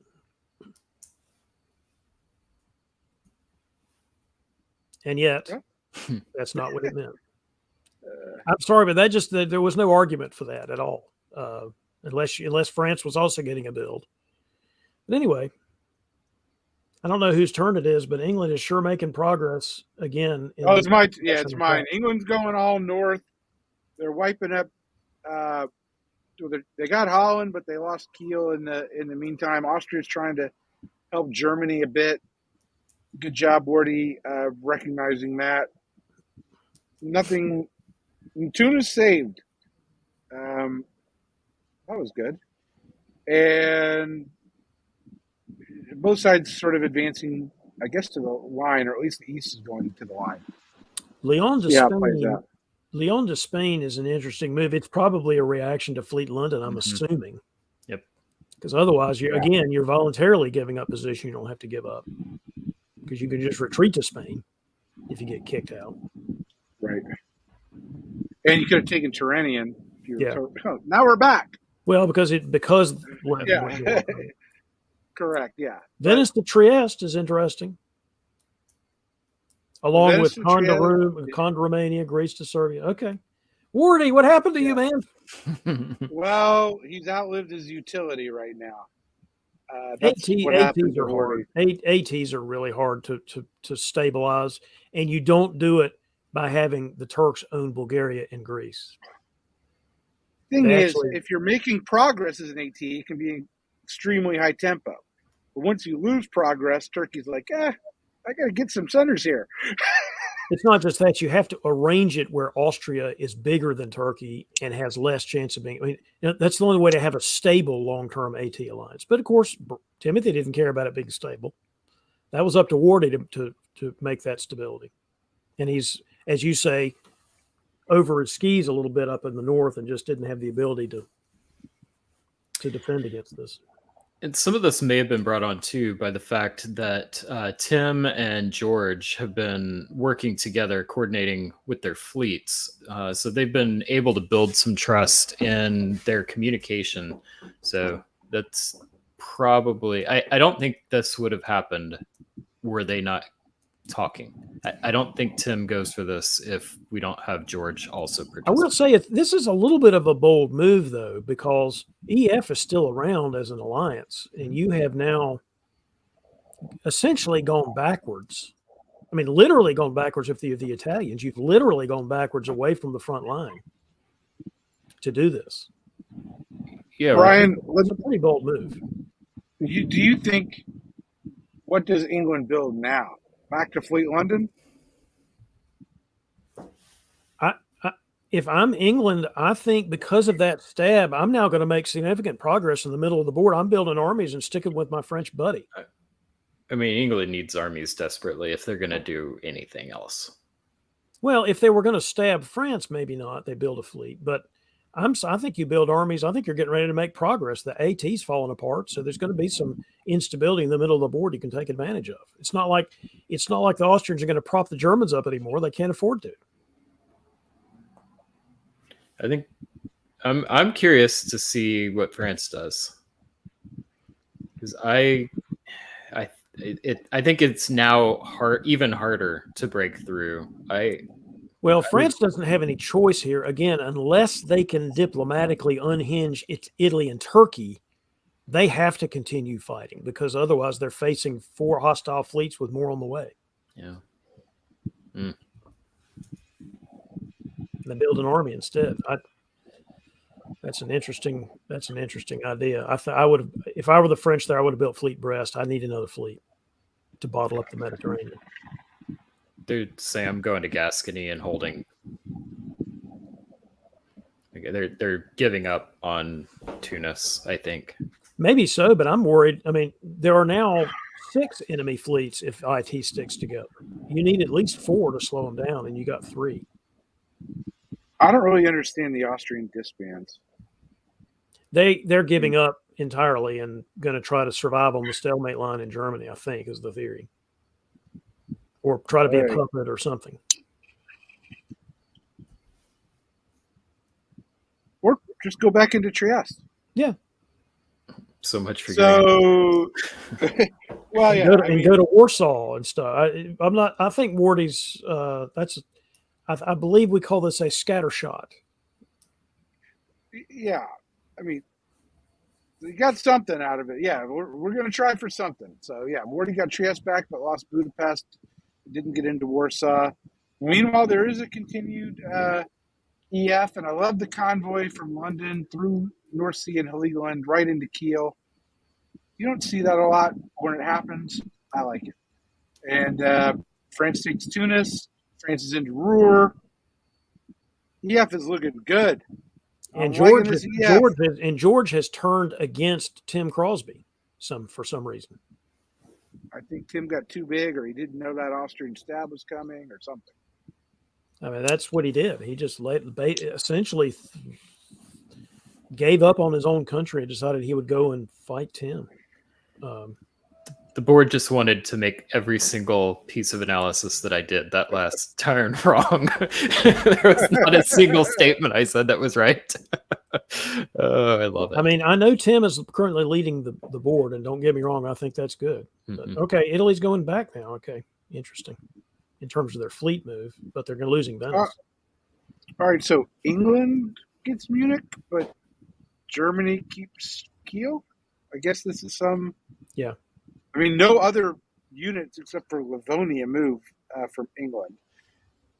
France loses. I mean, Italy's back west. I don't know. But losing Venice.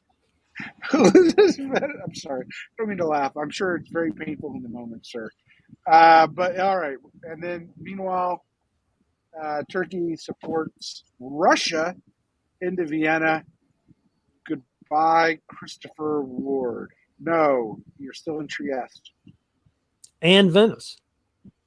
And Venice. You know, the interesting thing here is what Woolgi is doing. By the way, I think he goes by Woolgi online. He does. So lots of holding there from the English. That's interesting. That's some kind of gambit. And it looks like George turned down the support into Tunis. I guess it wouldn't have worked anyway. But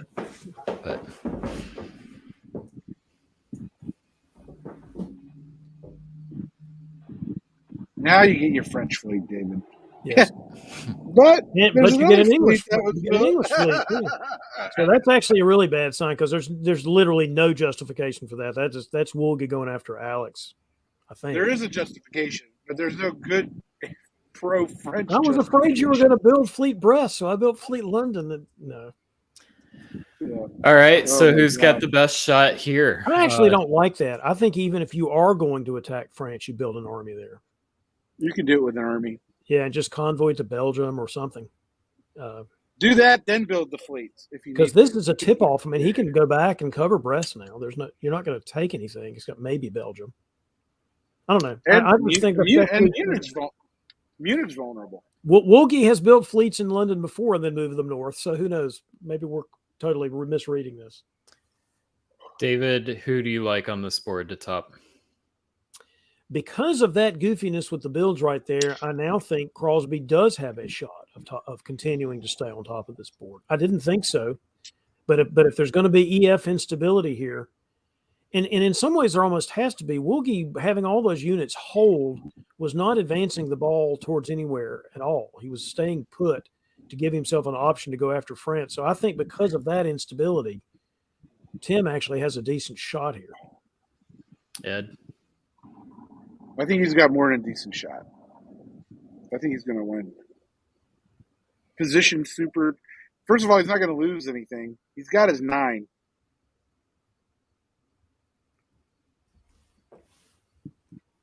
He's even got the Russians helping him into Galicia.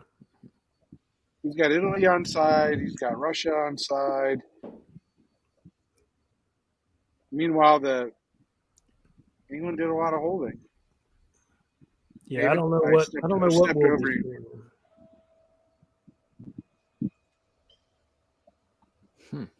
That is a way to play. I mean, he's not holding it in the sense that he's taking Kiel. I guess maybe in the fall he could still go after France in the fall, but does not. Yeah, but he gets another build. Now does he build? I think he's got to build an army, but the way he's playing, maybe he'll build Fleet Liverpool. He's playing passive's not even the right word. He's playing static. We've got France going down 1. Is that right? Yes. They lost Tunis. Mm-hmm. Did they? Yeah. Yeah, and Tim's picking up 1, right? I think that's right. Yeah, this really is looking like it's all Crosby all the time, isn't it? I understand England's at 9. I mean, I understand England's at 9 and with the potential for more. No. Oh boy! Okay, now here they come. And now here they come. Yeah. The headline is EF War in 3, 2, 1. Yeah, but France didn't even care, right? Oh my God! Killed Holland. Alex. Okay. And Fleet Liverpool doesn't move. Fleet Liverpool doesn't move. Why build it there? I don't even understand. Well, maybe he's being confounding. It has worked on us. It must have worked on Alex too. He does take Holland and Belgium. Like, here's the thing. Like, this guy's like a boa constrictor. Moving slow. Opponents off balance, and then slowly, Ed, I wonder if he was given Holland and Belgium. Holland disbanded. I wonder if he was given those. Just on a deal like saying, well, I don't want Turkey to win. I'd rather you win. Yeah, you're my ally. You've been loyal this whole time. I know you just built Liverpool, so you could come take them if you want, but I'll just give them to you as long as you don't come take my home centers. Maybe. I mean, there's a lot of game years before you have to make that deal, Alex. You got 3 years left. I don't understand why you don't have Ruhr to Belgium in that situation otherwise. Tim Crosby's just continuing to move right along. Yeah, except the mistake here is not taking Vienna. Because if you're going to put him into Venice, it's not like he could build anywhere. He stays on his units. You get an extra build. I don't think, I'm not saying I'm in this position all the time, but that's an easy ask. They're hard asks and they're easy asks. This is an easy one. Maybe Christian just wanted to keep Vienna, and Tim was like, fine, I don't care. I'm getting Tunis from the Italians, putting me in Tunis. There's a lot of diplomatic play going on here as opposed to tactical fights, I think. Yeah. It's fascinating. I do not often see games at this point play out this way. And I mean it's fun to watch, but it's very curious. I mean, you're right that it must have been agreed because France didn't move one unit towards England in the fall. Not one. Yeah. I think this was, I can't top this board. I'm gonna make sure you do because you're my buddy. Does it draw now? Is this the threat to draw? Saying, hey, Tim, you got to draw now because anything you get, I'm just gonna give England another unit. Maybe. Does Tim have enough of a position that he can take as fast as France can throw? If I'm Woolgy, I vote to draw down anyway because I'm getting ready to go above 13, get those extra points. That's such a lie, David. You wouldn't even be thinking about 13. I wouldn't be in this position. You think about 18. I would. That's true. Actually, I would. You are totally right. 13. But assuming that people are not as aggressive about that as I am, and they're not, then that's what you'd be doing. All right, spring of 1908. We've got England with 12, Tim in Turkey with 11. Everybody else far gap. We've got a race between the two. What do we see? I see Burgundy going to Munich. That's what I see. You don't think that was arranged? I think it was arranged, yes. But this is not designed for England to go and get a bunch of centers from France. They're not doing that. Because they're arranging other things instead. They're arranging other things instead of doing that. This has to be the last year. I mean, like, who's going to beat Fencer Tim? Tim Crosby's got it down. And we'll see in a minute. He leaves Vienna as a pass-through. Okay. And he's still getting Venice. There's some interesting sort of tactical things going on here about killing the Silesian army and all that. In other words, the French took Munich, but the English are coming down with their stuff so that they can take centers if they need to and or back up the French. Interesting. But this is a diplomatic end game. This is not some kind of tactical exercise end game. Correct. And we're just, it's like reading tea leaves here, trying to figure out for sure the dynamics. Yeah, we can't, without sideline reporters, there's no way to figure that out. Army Brest, I don't even know what that means. I don't know. It's sort of like, please don't take it. Something. Yeah. You can't take Brest now and take Portugal or whatever they were going to do. But he's moving. Oh my gosh! Wow. Lost Spain, lost Marseille. Let's give Munich to the Russians. Let's do that. Yeah. Russia's going to take Vienna. Russia's going to take Warsaw, Moscow. Right? I mean, I guess Russia can't take Warsaw and Moscow. Depends on what the unit in Prussia does, I think. Oh, you're right. Yeah, I misread that. Anyways, we'll see. It is hard for us to know what's happening here because this is all a bunch of diplomatic stuff that we don't have access to. But France got Tunis. Yep. Turkey gets Vienna. Turkey gets Warsaw. Yep. What's the center count now? 14. So we've got our bonus points. So basically the people are trying to give the top to their preferred person. That's what all this is about. But there's no, I don't know. I didn't hear any talk about. Yeah, I mean, what can Turkey do? Turkey can get Moscow. Turkey can get Rome.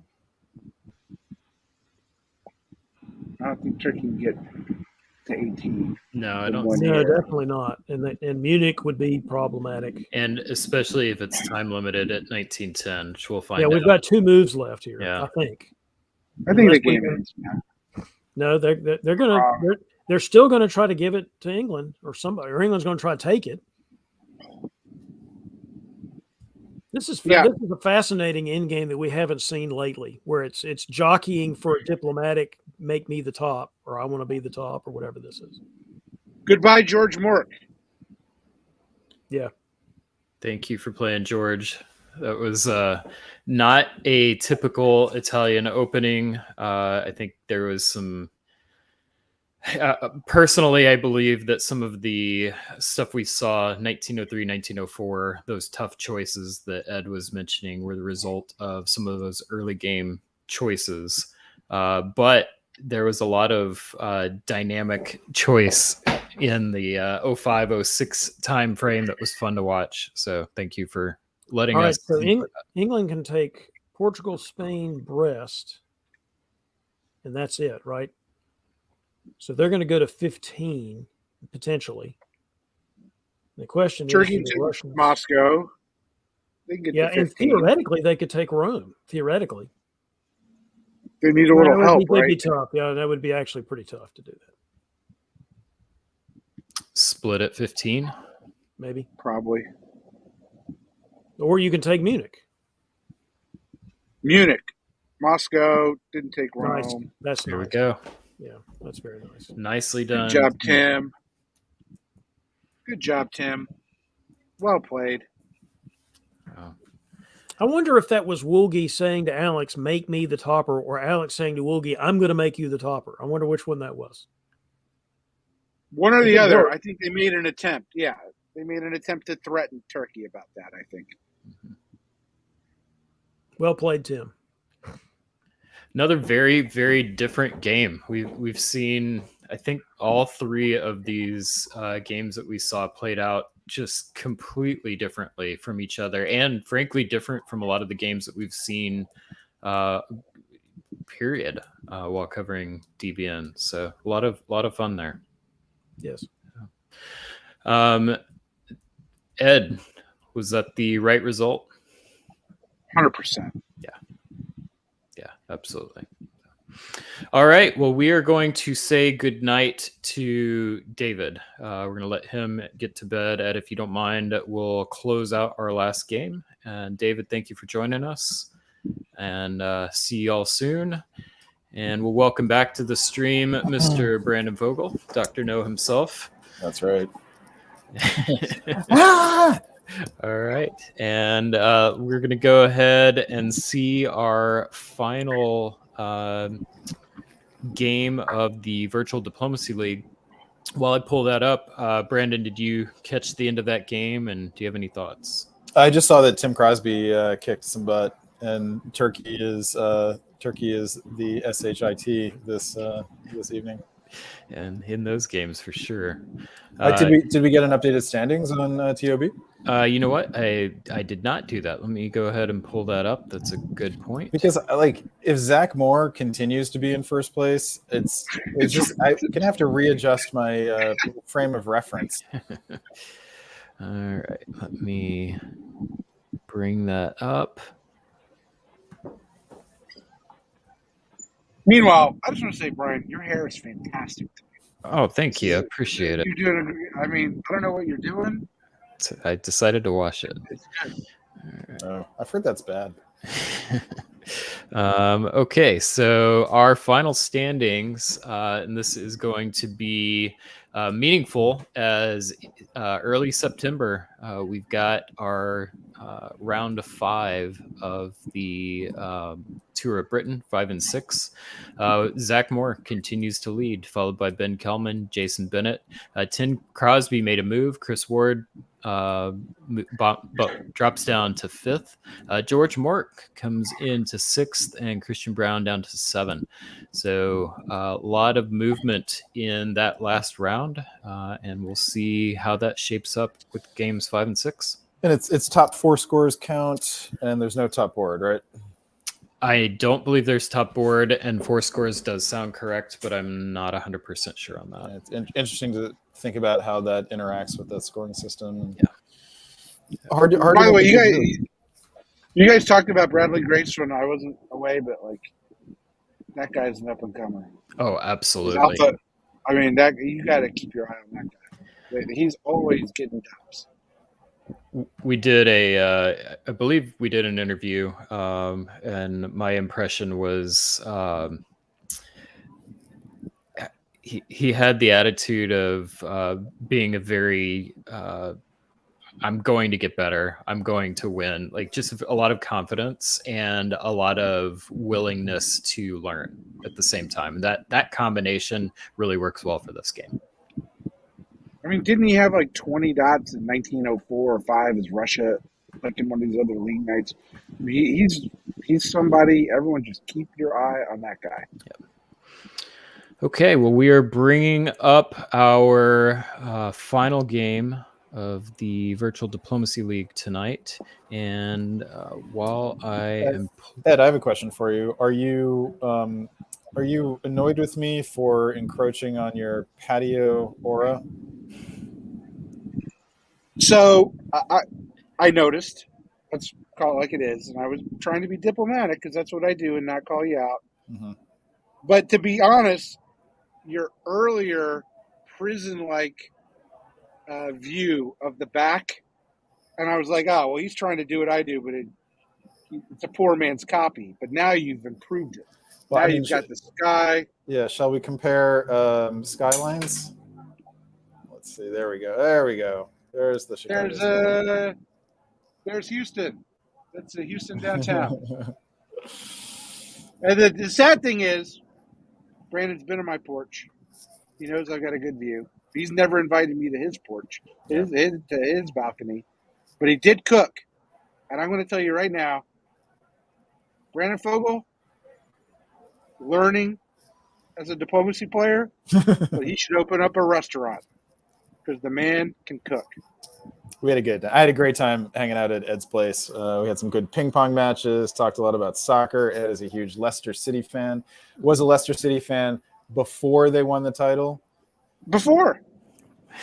Impressive. Just really, really cool getting to see Ed's world. Beautiful house in the country, beautiful apartment in the city. Very gracious host. Great time. Let's not talk about it. It's got to be my sad life. Never, nothing good. Always bad. Sorry, man. It was very sad. We spent most of our time in a shack, and I just felt bad. I just felt bad for Ed Sullivan. Just hanging out. I would like to point out, because Brian's not pointing it out, he has a Truth Barbecue shirt on. Truth Barbecue is the best barbecue in Texas out of Brenham. They've opened up a place in Houston, which is where Brian went to. But unlike Brandon, when Brian comes to Houston, he never even picked up the phone to say hello. Ooh. Yep, I did. I kept it as a stealth mission into my in to go see my family and out. But I did promise next time we're gonna go. Ed, I'd say don't take it personally, but I don't want to lie. I tried to take Brandon to barbecue, and he looked at me and he goes, "That's why you look the way you do." And I did not say that. All right. And on that note, standings going into our final game for tonight, we've got Nicola Taille dominating the league so far. But Tim Crosby, I mean, it's a dominant performance by Nicola, but from a point spread, that's catchable. He's definitely not running away with it. Hold on. You don't need to catch it. Top 7, it's power selection. I know it counts for DB&I, but that's not all. You don't have to be number 1. Yeah, it's just about getting in the top 7. I would think that Timothy and Nicola have qualified. I think everyone else would be looking for another score at this point. Yep. And John Anderson's in a great position. He only has 2 scores, 193. My 8th place spot here is very tenuous. I don't have any good scores, easily passable. Massbomb can never count that guy out, and Karthikana's sitting in only with 3 scores. In a pretty good position as well. Yep. Well, John's got to come back and play. Yeah. That's it. If he doesn't play, he's not going to make the top 7. And it's sad because John is the guy who got me into VDL. He should play more if he can. And Liam Stokes, if you're out there, if you'd let me have Venice today, I'd be in the 7th spot. All right. Liam, enjoy 66. VDL game 108 in Austria. We have Christian Brown, England, Josh Hennessy, France, Ben Kelman, Germany, Brandon Dix, Italy, Matthew Tonchi, Russia, Jason Massbaum, and Turkey, Tim Crosby again. So Turkey and Craig coming up with all of the turkeys. I have insider information. Go ahead. I was going to say, what a great board. Love it. Josh from Perth is my new buddy. He was on the WDC, whatever it is, top board. He's a bartender, and he told me he drank a lot after the bar closed in Perth and played this in the early morning drunk. So we shall see how England does.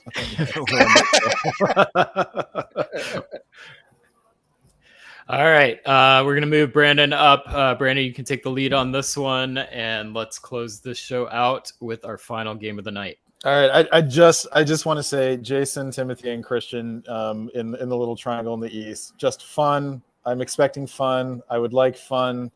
Not getting in the first spring here. What does jump out at the eye, though, is Christian Brown going with the Hedgehog. The Hedgehog is a much maligned opening. I tend to like it. If I'm not sure I can trust Italy, then it's a great way to make a defensive posture. People worry about the loss of tempo. The defense is much more important. Elsewhere, Josh Hennessy and Ben Kelman in the West, very much looking forward to seeing how that works out. And then you got Brandon Dix and Matthew Tatanchi, who are newer players, but looking forward to seeing what they can do here. Not a whole lot. I got the bounce in Burgundy, which is probably fine for Ben Kelman. I hate the Hedgehog. Other than that, I mean, you're not going to, if you're going to do the Hedgehog, then you're not going to get Greece. Yeah, but if you can't trust Italy, then why bother? To me, the Hedgehog's a meta play. It was popularized when Italy and Austria would fight each other off, and in this meta, you're just playing the odds. It is unlikely the modern Italian will go for Austria. But to Brendan's point, if you don't know, you don't know whether or not your Italian's going to follow that, and then B, or if they even know that, I can see it, but I don't play the Hedgehog personally, but I understand it. Let's see what happens with Greece. All right, we got Christian Brown supporting Timothy Crosby into Greece. In exchange, he's going to get Fleet and Smyrna. And so we are looking at definitely an AT. Whether what role R plays in that will remain to be seen. Jason gets the 2 builds, looking good for him. And otherwise, we get another 3-build France, while Germany gets bounced out of Holland. So 1 build for Germany. This is looking like an EF right off the bat. I love that play from England, by the way. I mean, if you're going to do an EF, that's what you have to do. No worries about making Ben Kelman too strong? Not if he builds an army in Brest. Right. And Massbaum, he only had 2 places to build. Does not put down a fleet. And Be interesting to see how he responds to the EF. I think he's going to be attacking Norway. You would think, but you'd also think, that would have been a good time for Fleet North Coast. But Right. And I'll just point, we kind of touched on this earlier, but the amount of trust between, especially Josh, with the build in Edinburgh, and then Ben building if Ben had not built that, this would not be a great move, and that's what we saw in the other game. Both those guys are good. Both those guys are looking for an ally. Mm-hmm. Josh and Ben, that's their game, and I think that their personalities are going to mesh really well. Meanwhile, the East, it's really hard to know. I mean, you called it an AT. I'm not all sure. I think it just might very well be an RT, with Christian sort of helping right now. But I think you can see him get rolled. Yeah, we'll see here whether it develops into an ART or just an RT. The key difference here that for Josh versus the other ones that we saw earlier in the night is that he did not convoy over to Norway. So I think that gave him the defensive solidity with which to build Edinburgh. Good point. And I'll add to your point. I think that it can playing in leagues. That's my favorite format to play diplomacy, and there are some goods and bads that come with getting familiar with your opponent. One of the negatives is people do tend to remember behavior. Everybody says they don't, but they do. And sometimes it's not even real. Sometimes you develop a reputation that's not entirely accurate because of a more publicized choice that you made. But I think that's balanced by the fact that you can learn the players. And there are some players that I'd be much more willing to make this kind of choice with than others. And if you've got two players, like I've watched Ben play through commentary enough that I'd feel much more confident accepting a deal like this if I were Josh than if I had an unknown player, for example. The other two people to look at is going to be interesting. I just remembered this. With Christian in Austria, Jason in Russia. Well, Jason soloed the last preliminary round at VWDC as Russia, with Christian Brown being Italy, throwing him dots to get to the solo.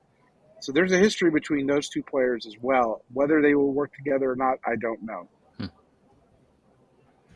That's the kind of insight we bring Ed Sullivan on. That's right. All right, everything's coming up ART right now. Christian Brown going full bore into the anti-Italian position here, gets Jason to go along with him. Big key here is that Moscow goes to St. Petersburg, not to Ukraine. And Galicia stays empty here. Still going to have to worry about Budapest being open in the spring, or in the fall rather, but we'll see how it goes. In the West, we've got a lot of Ben Kelman moving dots around. And Josh Hennessy actually gets it a bit wrong here. Should be going to Helgoland, not to Denmark. Maybe he was hoping that Denmark would be going to Helgoland, but Denmark hitting north here was very, very clear. North should be going to Helgoland here. I actually think that and I've been drinking now, so it's not as if my tactical analysis is good even when sober, but it seems to me that something could have been worked out where Serbia supported Apulia into Greece, only to strain it or kick it out, and make the takedown of Italy that much easier. Yeah, because then Greece goes back to Bulgaria, right? And right, and then supports a fleet in. Perfect. That's the tactical genius I am. I mean, Liam Stokes definitely would have thought of that. All right, still me here. Jason Massbaum loses Sweden here, so we have Germany and France getting back together. And perhaps this was Josh Hennessy's either plan or, in his drunken stupor, figured out that it worked out that way. by not going to Helgoland stayed, unentangled. Although in that case, I think Edinburgh probably should have gone to Norwegian. So maybe it just worked out. In any case, works out well here for Josh Hennessy. Not as much for Jason Massbaum. Timothy Crosby gets the build in Bulgaria. And in the big development, Christian Brown is not able to take Venice because Brandon Dix in Munich comes to the rescue of his fellow newish player and taps Tyrolia. That's just fun. It's fun. It's brutal because he could have guaranteed it the other way, but yeah. Hey, but look, we just saw Tim Crosby play Turkey in Tour of Britain. We know he can play Turkey. This is a great Turkish position for 1902. Really, really nice. We can ignore everything else and just say 5 dots, 3 fleets. Really, really nice. Italy's got fleets east and west. This is where you want to be. Only problem, right, is that you'd rather have fleet in Greece and an army in Khan. Jason has a big stab if he wants it. It'd be short-sighted, but doesn't mean he wouldn't do it.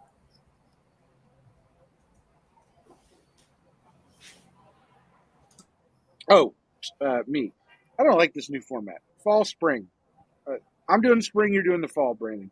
All right. I'm changing it up. I don't like. Let's go for it. All right. Look, this is the RT that Ed Sullivan predicted that y'all poo-pooed.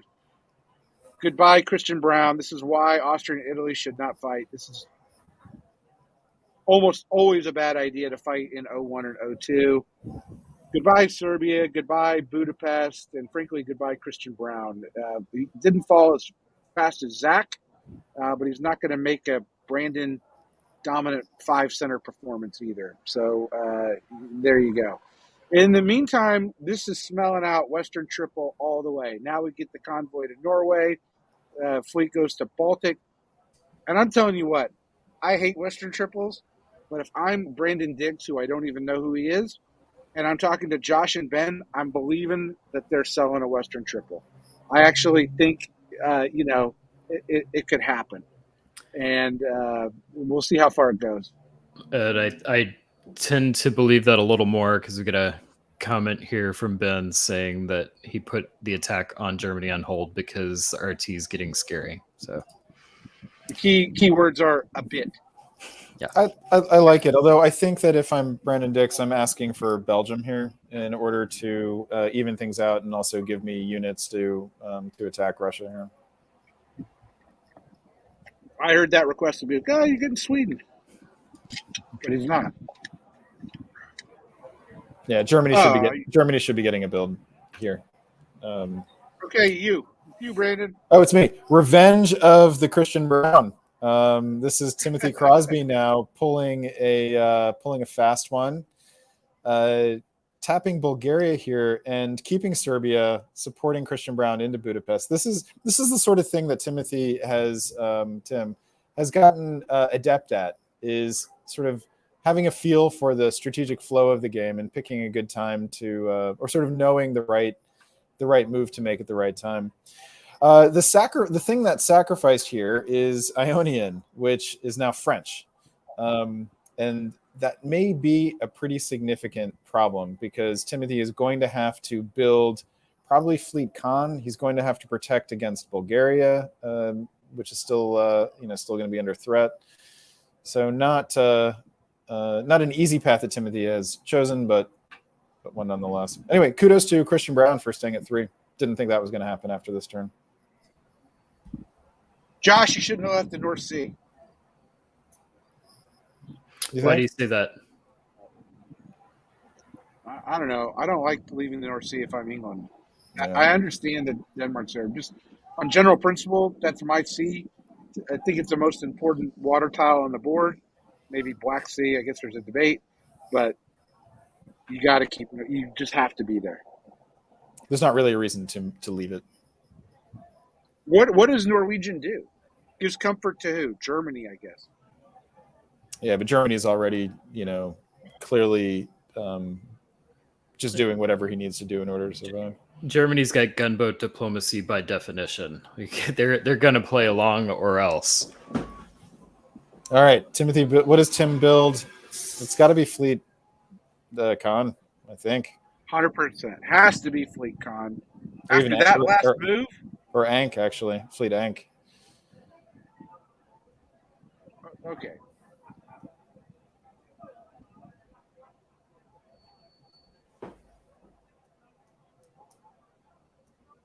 Oh, right. He's got Austria on side. Okay, yeah. So that's right. Turkey's working with Austria. Austria's now in Romania, which Christian Brown likes because it's an extra dot. And no matter what, Christian always wants an extra dot. So Christian's very happy right now. In the meantime, Josh is, despite moving to Barents and convoying to Norway and being in Sweden, doing all of that, doesn't attack St. Petersburg. Instead, I mean, none of this makes sense to me. I think he could have been in St. Petersburg. He could have covered. Well, I guess maybe he was in Sweden, so he's worried about it. But I don't think I would have been that worried about it. I'm going to guess St. Petersburg has been promised to Germany. Oh, okay. Right. Don't make that deal, Germany. Meanwhile, We'll promise you not way far away on a coast you don't want to be on. And meanwhile, Germany moves into Ruhr, supported. So I don't know if there's tension there or not. Who's mad? Mastbaum's mad. Ben, they're slow playing it. I kind of like this Western Triple idea, or I like the EF sort of. There are nice things about it, but now they've gotten Ben has gotten very spread out, and it's a question of what Ben's next dot's going to be.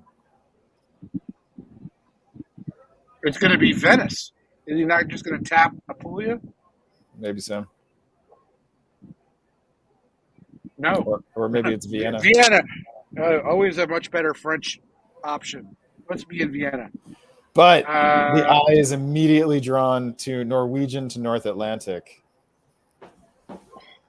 That is a very interesting move. Given the German-English cooperation combined with that move, got to wonder if we're going to be seeing a turnabout in the West. Given that Bohemia does not support Tyrolia into Vienna, but rather Galicia does, it's possible we could be seeing an EG at this point. And Jason sort of hoping for survival by helping out France against an incipient EG. I mean, for having all these units spread out, I mean, Ben's going to get a build, and Ben can move Spain to Mid-Atlantic. I mean, it's all very, it can be all handled right now. So there has to be a Fleet Brest, right? That has to be the build. Fleet Brest. Yeah, it has to be Fleet Brest. I hate Ben's position. He's very spread out, and it's the right thing to do, honestly, for EG. Again, it's like I was saying before, if France is going to overcommit, then you have to pounce, or else France is going to win. Disagree.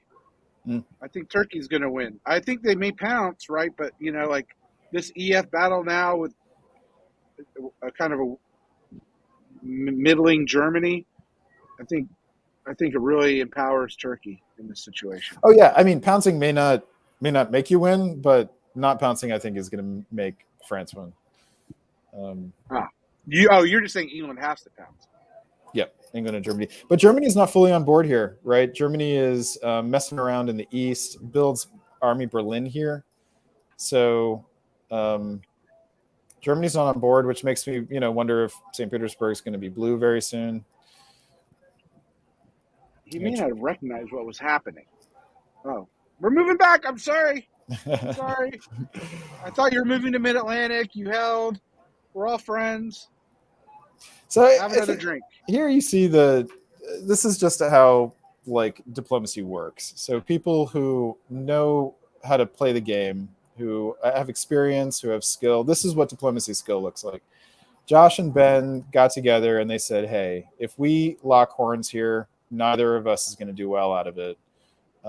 Brandon in Germany is not set up to help either one of us. Let's just combine against him. So great diplomatic work here by Ben.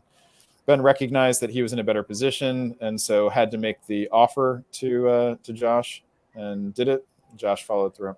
Only thing I don't understand is why not also take St. Petersburg, actually. Why is Barents moving to Norway? I can't come up with a reason. Yeah. Why not attack St. Petersburg here? There's no reason not to. No reason not to hit it. 50-50. I mean, I'm not even sure Finland needs to move to Sweden. I mean, I might move it to Bothnia. But, if I'm not going to St. Petersburg, right? I think maybe he was worried about Denmark slipping into Sweden or something like that. But that's where you just got to read the room. In the East, Matthew Tatachi is getting a build? No. Oh, may get one in the fall. Getting Albania. What, Ben convoying him to Albania? Yeah, but go to the fall. I think you might get Trieste. Yep. Because Bohemia supports Trieste into Vienna. So Christian Brown doing his typical cyclone activity. Meanwhile, Timothy Crosby uses his position in the Black Sea to help Jason Massbaum recover, as now Jason Massbaum gets 2 builds, one from St. Petersburg and one from Romania. Nice bounce back, Jason Massbaum. I'm confused, Brandon. I'm very confused as well. What confuses you? Let's see if it's the same thing. Why is Germany supporting Austria against France? Well, France just supported England into one of his dots, so I think it's just an FU. Hurt France wherever you can. The thing I don't understand is Timothy Crosby helping Jason here. Why isn't Tim taking Romania himself? I'm thinking that the answer there is you need me to fight England? No. A fleet in Romania does nothing for Tim. Tim is now, pretty much stymied. Bad year for Brandon. Great year for Josh Hennessy. And Jason Massbaum. Yeah. Jason definitely overachieving this year. Not for him as a player, just for the position on the board. Yeah. Doesn't build in Sev. I would have thought they would build in Sev and then do a dipsy-do. Christian holding on to Army Ukraine. That's fun. Why not? This is such an agent of chaos. What happens from here? I don't know. So Ben Kelman, right, is just completely awkward position. Is now is going to get Munich. So finally is going to get some forward movement here. Going to get Munich right after Josh convoys North Sea into Belgium, right? Yeah. What other reason to build the 2 armies there? I think this is what David was talking about earlier. Is you take Belgium and then build the fleet to go advance against France. He can't really, with Brandon holding on to the 2 fleets, and Brandon's chosen him as his victim. It's all right. He'll take Kiel this time. He might slip into Belgium in the fall.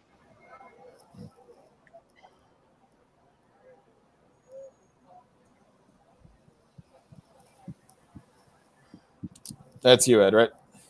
Oh, okay. Ben gets a walk into Munich, gets a little support into Vienna, supports his good friend Josh into Kiel. Josh convoys to Norway. St. Petersburg is under threat, loses Sweden, though, but that's just temporary. So the EF is looking pretty good, except if I'm Josh, I'm not sure I like that bounce in Western Med. I can understand why Ben did it, but I might not be liking that. Meanwhile, in the East, other than Christian losing a dot, I think that the bounce in Sev was just to make sure Christian couldn't get it. So we'll see now what happens with Turkey and Russia, but I think Turkey's got Italy and France to worry about. Why did Turkey move to Smyrna? I don't have an answer for that. Oh, that's a good play. It's to try to get some sort of a realignment between between Italy and France. Sure. It's just not doing anything. That this stalemate doesn't benefit anybody. So he's making an offer here. Josh Hennessy's moves. Actually, I think he's done really well here to get the army deployed into Norway to pick up Kiel. He should be all right here.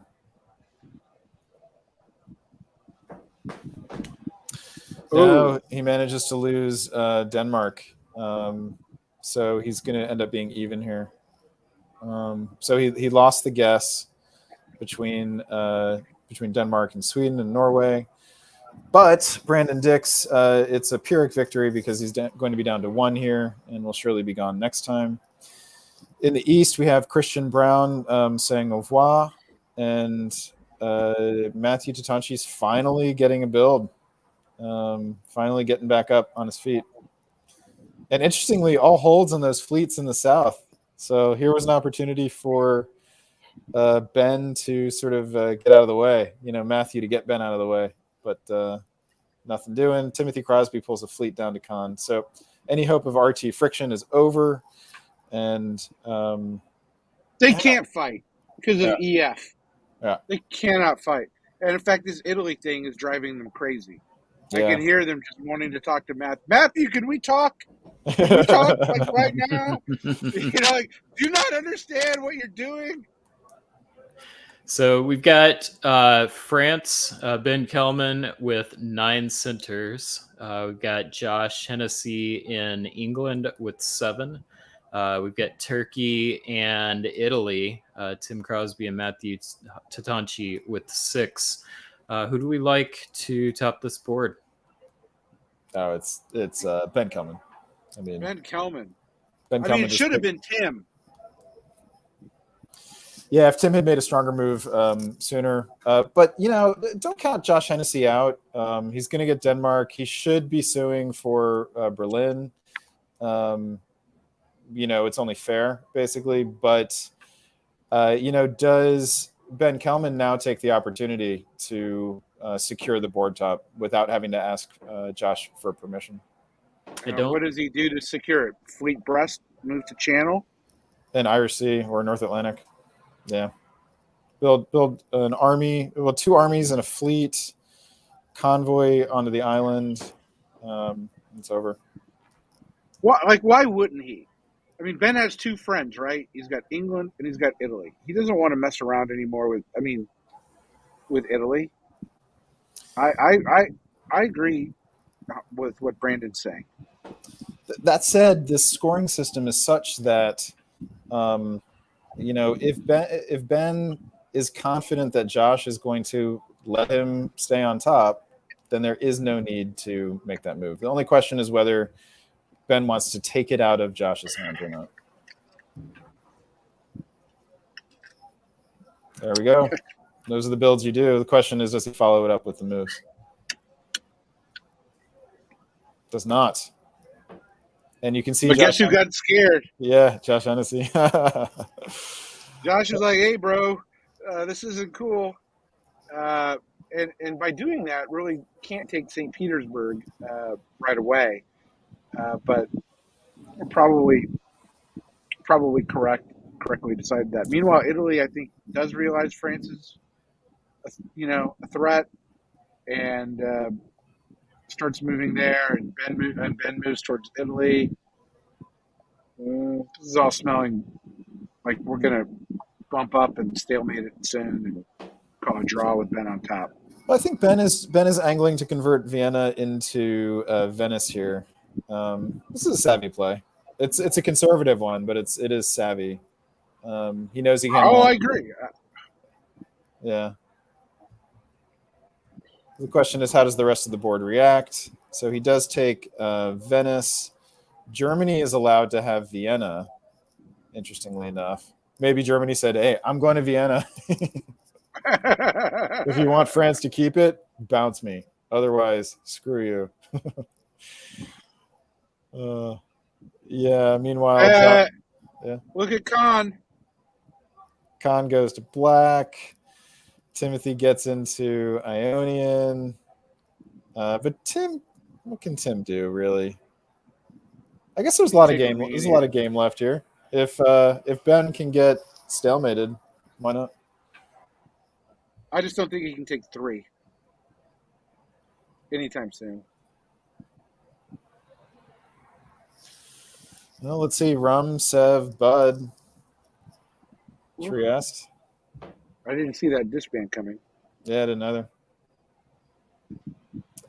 Yeah, so Tim takes Budapest. He takes Romania. He gets into Tyrrhenian Sea.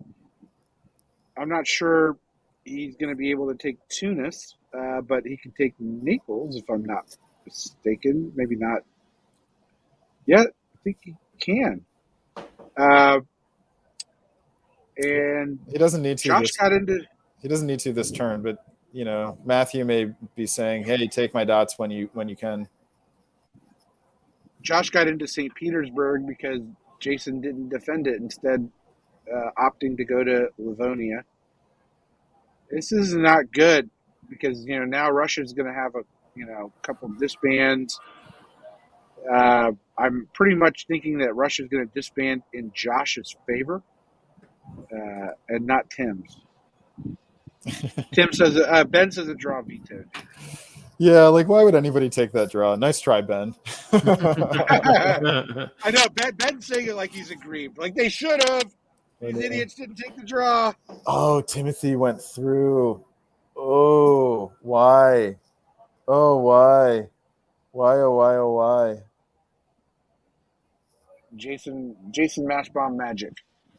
There's no need to do it there. Well done, Jason. Well done, Jason. It is well done, Jason, but at one level it's like, I'm going to give your rival for the board top, St. Petersburg, in a walk, and you have to walk out of the other dot. Seems a little inequitable. There's just no need for it. Take the dot, build 2 armies. Yeah. What do you need Jason for at this point? What do you need Jason anytime? Agreed. Yeah, but now you're a bit stuck, actually. I think the game theoretically is locked. Yep. Yeah. Oh wow, Tim definitely passed up opportunity there. But well done, Ben. Josh got to 9. I thought it was 9-8. What happened? I'm sorry. He got St. Petersburg. Yeah, St. Pete. I got him to 9. Ben called the draw. Should Ben agree to draw here? I know he's not feeling well, and I know it was a long day. Yeah, but oh my God, this isn't that cockamamie scoring system. This is actually open tribute. Oh yeah, there's no reason for this game to draw here. Well, time, but at 1909, my guess is there was one more year left. I don't like it, Ben. I think you could have gotten another dot somewhere. Where? Which one? Rome, Tunis, something. Can't defend them all. No, he's got nothing in the south, and he's potentially vulnerable in Venice if this goes on another year. I don't know why Tim Crosby takes this draw. I don't know why Josh Hennessy takes this draw. Berlin. I mean, understand, it's in the morning. I mean, dude's been up 24 hours at this point. It's in Australia. Yeah. I don't hate this draw. I tend to come down on people for drawing too early. I think there is potential upside for a couple, but there's risk and downside for all of them too. And I think in my calculus, the risk is greater than the potential reward. There's a lot of work for the reward that's left here. Okay, if this was going to draw, then Tim should have not given up Romania. Yeah. Tim has some play. I think Tim would be the one person I would say no. don't take it. I mean, there was no need. There's just no reason to give up Romania in any case in that world. But hey, Tim has shown us how to play Turkey. So let's and he's also securing a spot on the top 7 for VDL. So yeah, absolutely. Total disagree. Wardy showed us how to play Turkey. Yeah, that's true. My new rule is no fleets before 1908. This is a Turkey night. This is a Turkish night. Turkey's a land power. Didn't we know? All right, so let's see our results after these games. Here's our VDL standings, and we see Nicola in first, Tim Crosby second, Jackson maintains third. These look the same. Yeah. So Jason Massbaum has squeezed into the top 7 now. Yep. Oh, Brandon Fogel's down one. Dropping down. Yeah. And right. Matthew is into 10th, I believe. I don't think Matthew was in 10th before. So go to page 2. Let's see what we got. All right. On to our next positions. You went too far. No, not page 3. We don't need to see my name. Page 2.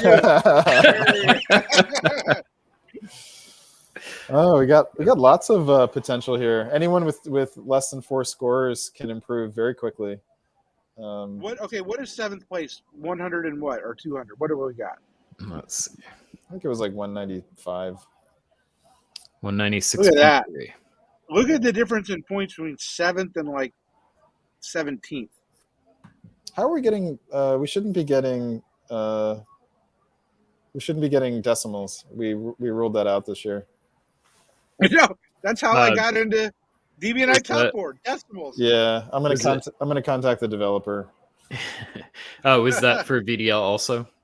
Yes. Okay. I've made a note. Contact developer and raise some hell. Yeah, it's all rounded down. So those fractions are down. That's anyway, evil. What do we got here? We got there's your Bradley Grace. Got It's some work a 40 something point difference. All these people are in play. Yeah, every single person on this page has a shot. And I mean, frankly, there is enough time that any new player still has time. We could, if a new player started playing in October, there is as good a shot as anyone. And I mean, theoretically, with the solo, anybody could get in with one game. But let's set a solo aside. Even there's enough time, October, November, December, to get 3 good scores, and those points are low enough that you could do it. Yeah, two board tops and a survival should get you into this top 7. Whether that's still true at the end of the season will remain to be seen. But yeah, come play. Especially, I mean, you might need to play 2 games in one day. We've got 3 game days left. Is that right? Mm-hmm. Yeah. VDL is a lot of fun.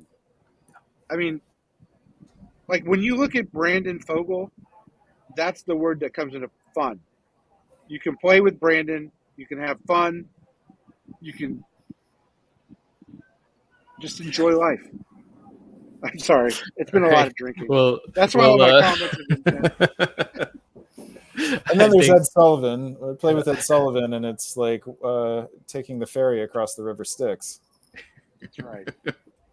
All right. Well, I have no idea what that means.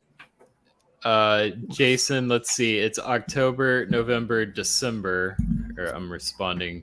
Oh, yes, you're correct. I don't think there's a game day in December. I think it's just September, October, November. Yeah, we're all tired. I think I could be wrong about that. Totally wrong. There has been December rounds, but I don't know if they're going to do. Oh no, there is, because there are 10 game days, and so it's March through December. Yeah. Yeah, I think Jason's right. I'm not good with dates, and that's why I put all these calendars together. Okay, wait. Let me try this. Jason, you were.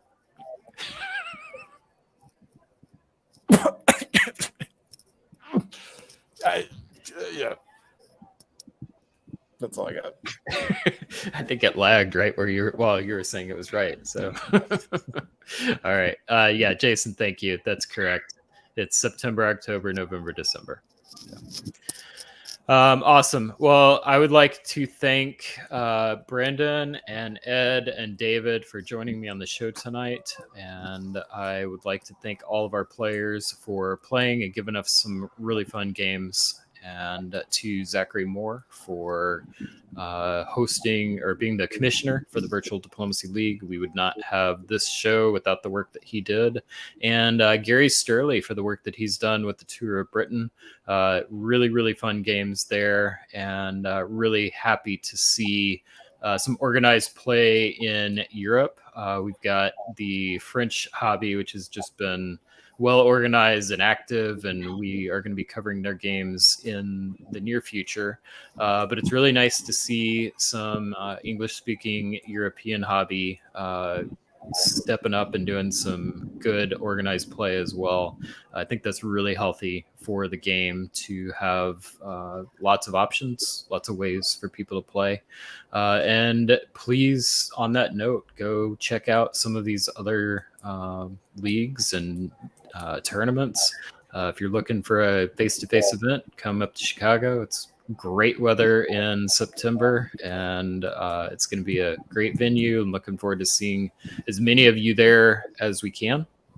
And definitely join us for League Night next month. VDL, the next game will be the 17th of September, and we will see all of you the same day on the 17th. Ed, closing thoughts? Night. All right. Brandon. The Rise of Turkey. Love it. Yeah.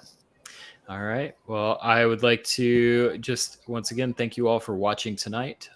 This show, the chat especially, it's one of my favorite parts of the show. So thank you all for participating. I do have one final thought. So do I. Thank you, Brian Pravel, for all that you do, for all of the product you put in your hair, and for all of the blazers. I was going to say, Brian, hosting and stuff.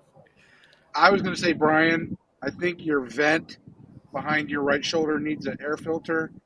The poor plant doesn't, the macro board is awesome. And I'm looking at these books, and I'm trying to wonder, how many books has Brian read? So I've probably read about 60%. That's what I'm going to go with. Yeah. So you're talking about this here. So that is a poster of books, 100 essential books that you scratch off as you read them. So that is not event. But that's why it looks okay. Like yeah. All right. But we can see the plant wiggling in the wind. Yeah, there is a vent, but it's on the floor, so it's coming up. So awesome. Stabbed again. Yeah, well then now that we've all learned more about the library, I've learned a little about my library tonight also. Thank you all again for watching, and we will see you on a diplomacy board soon. Have a good night. Thank you, guys.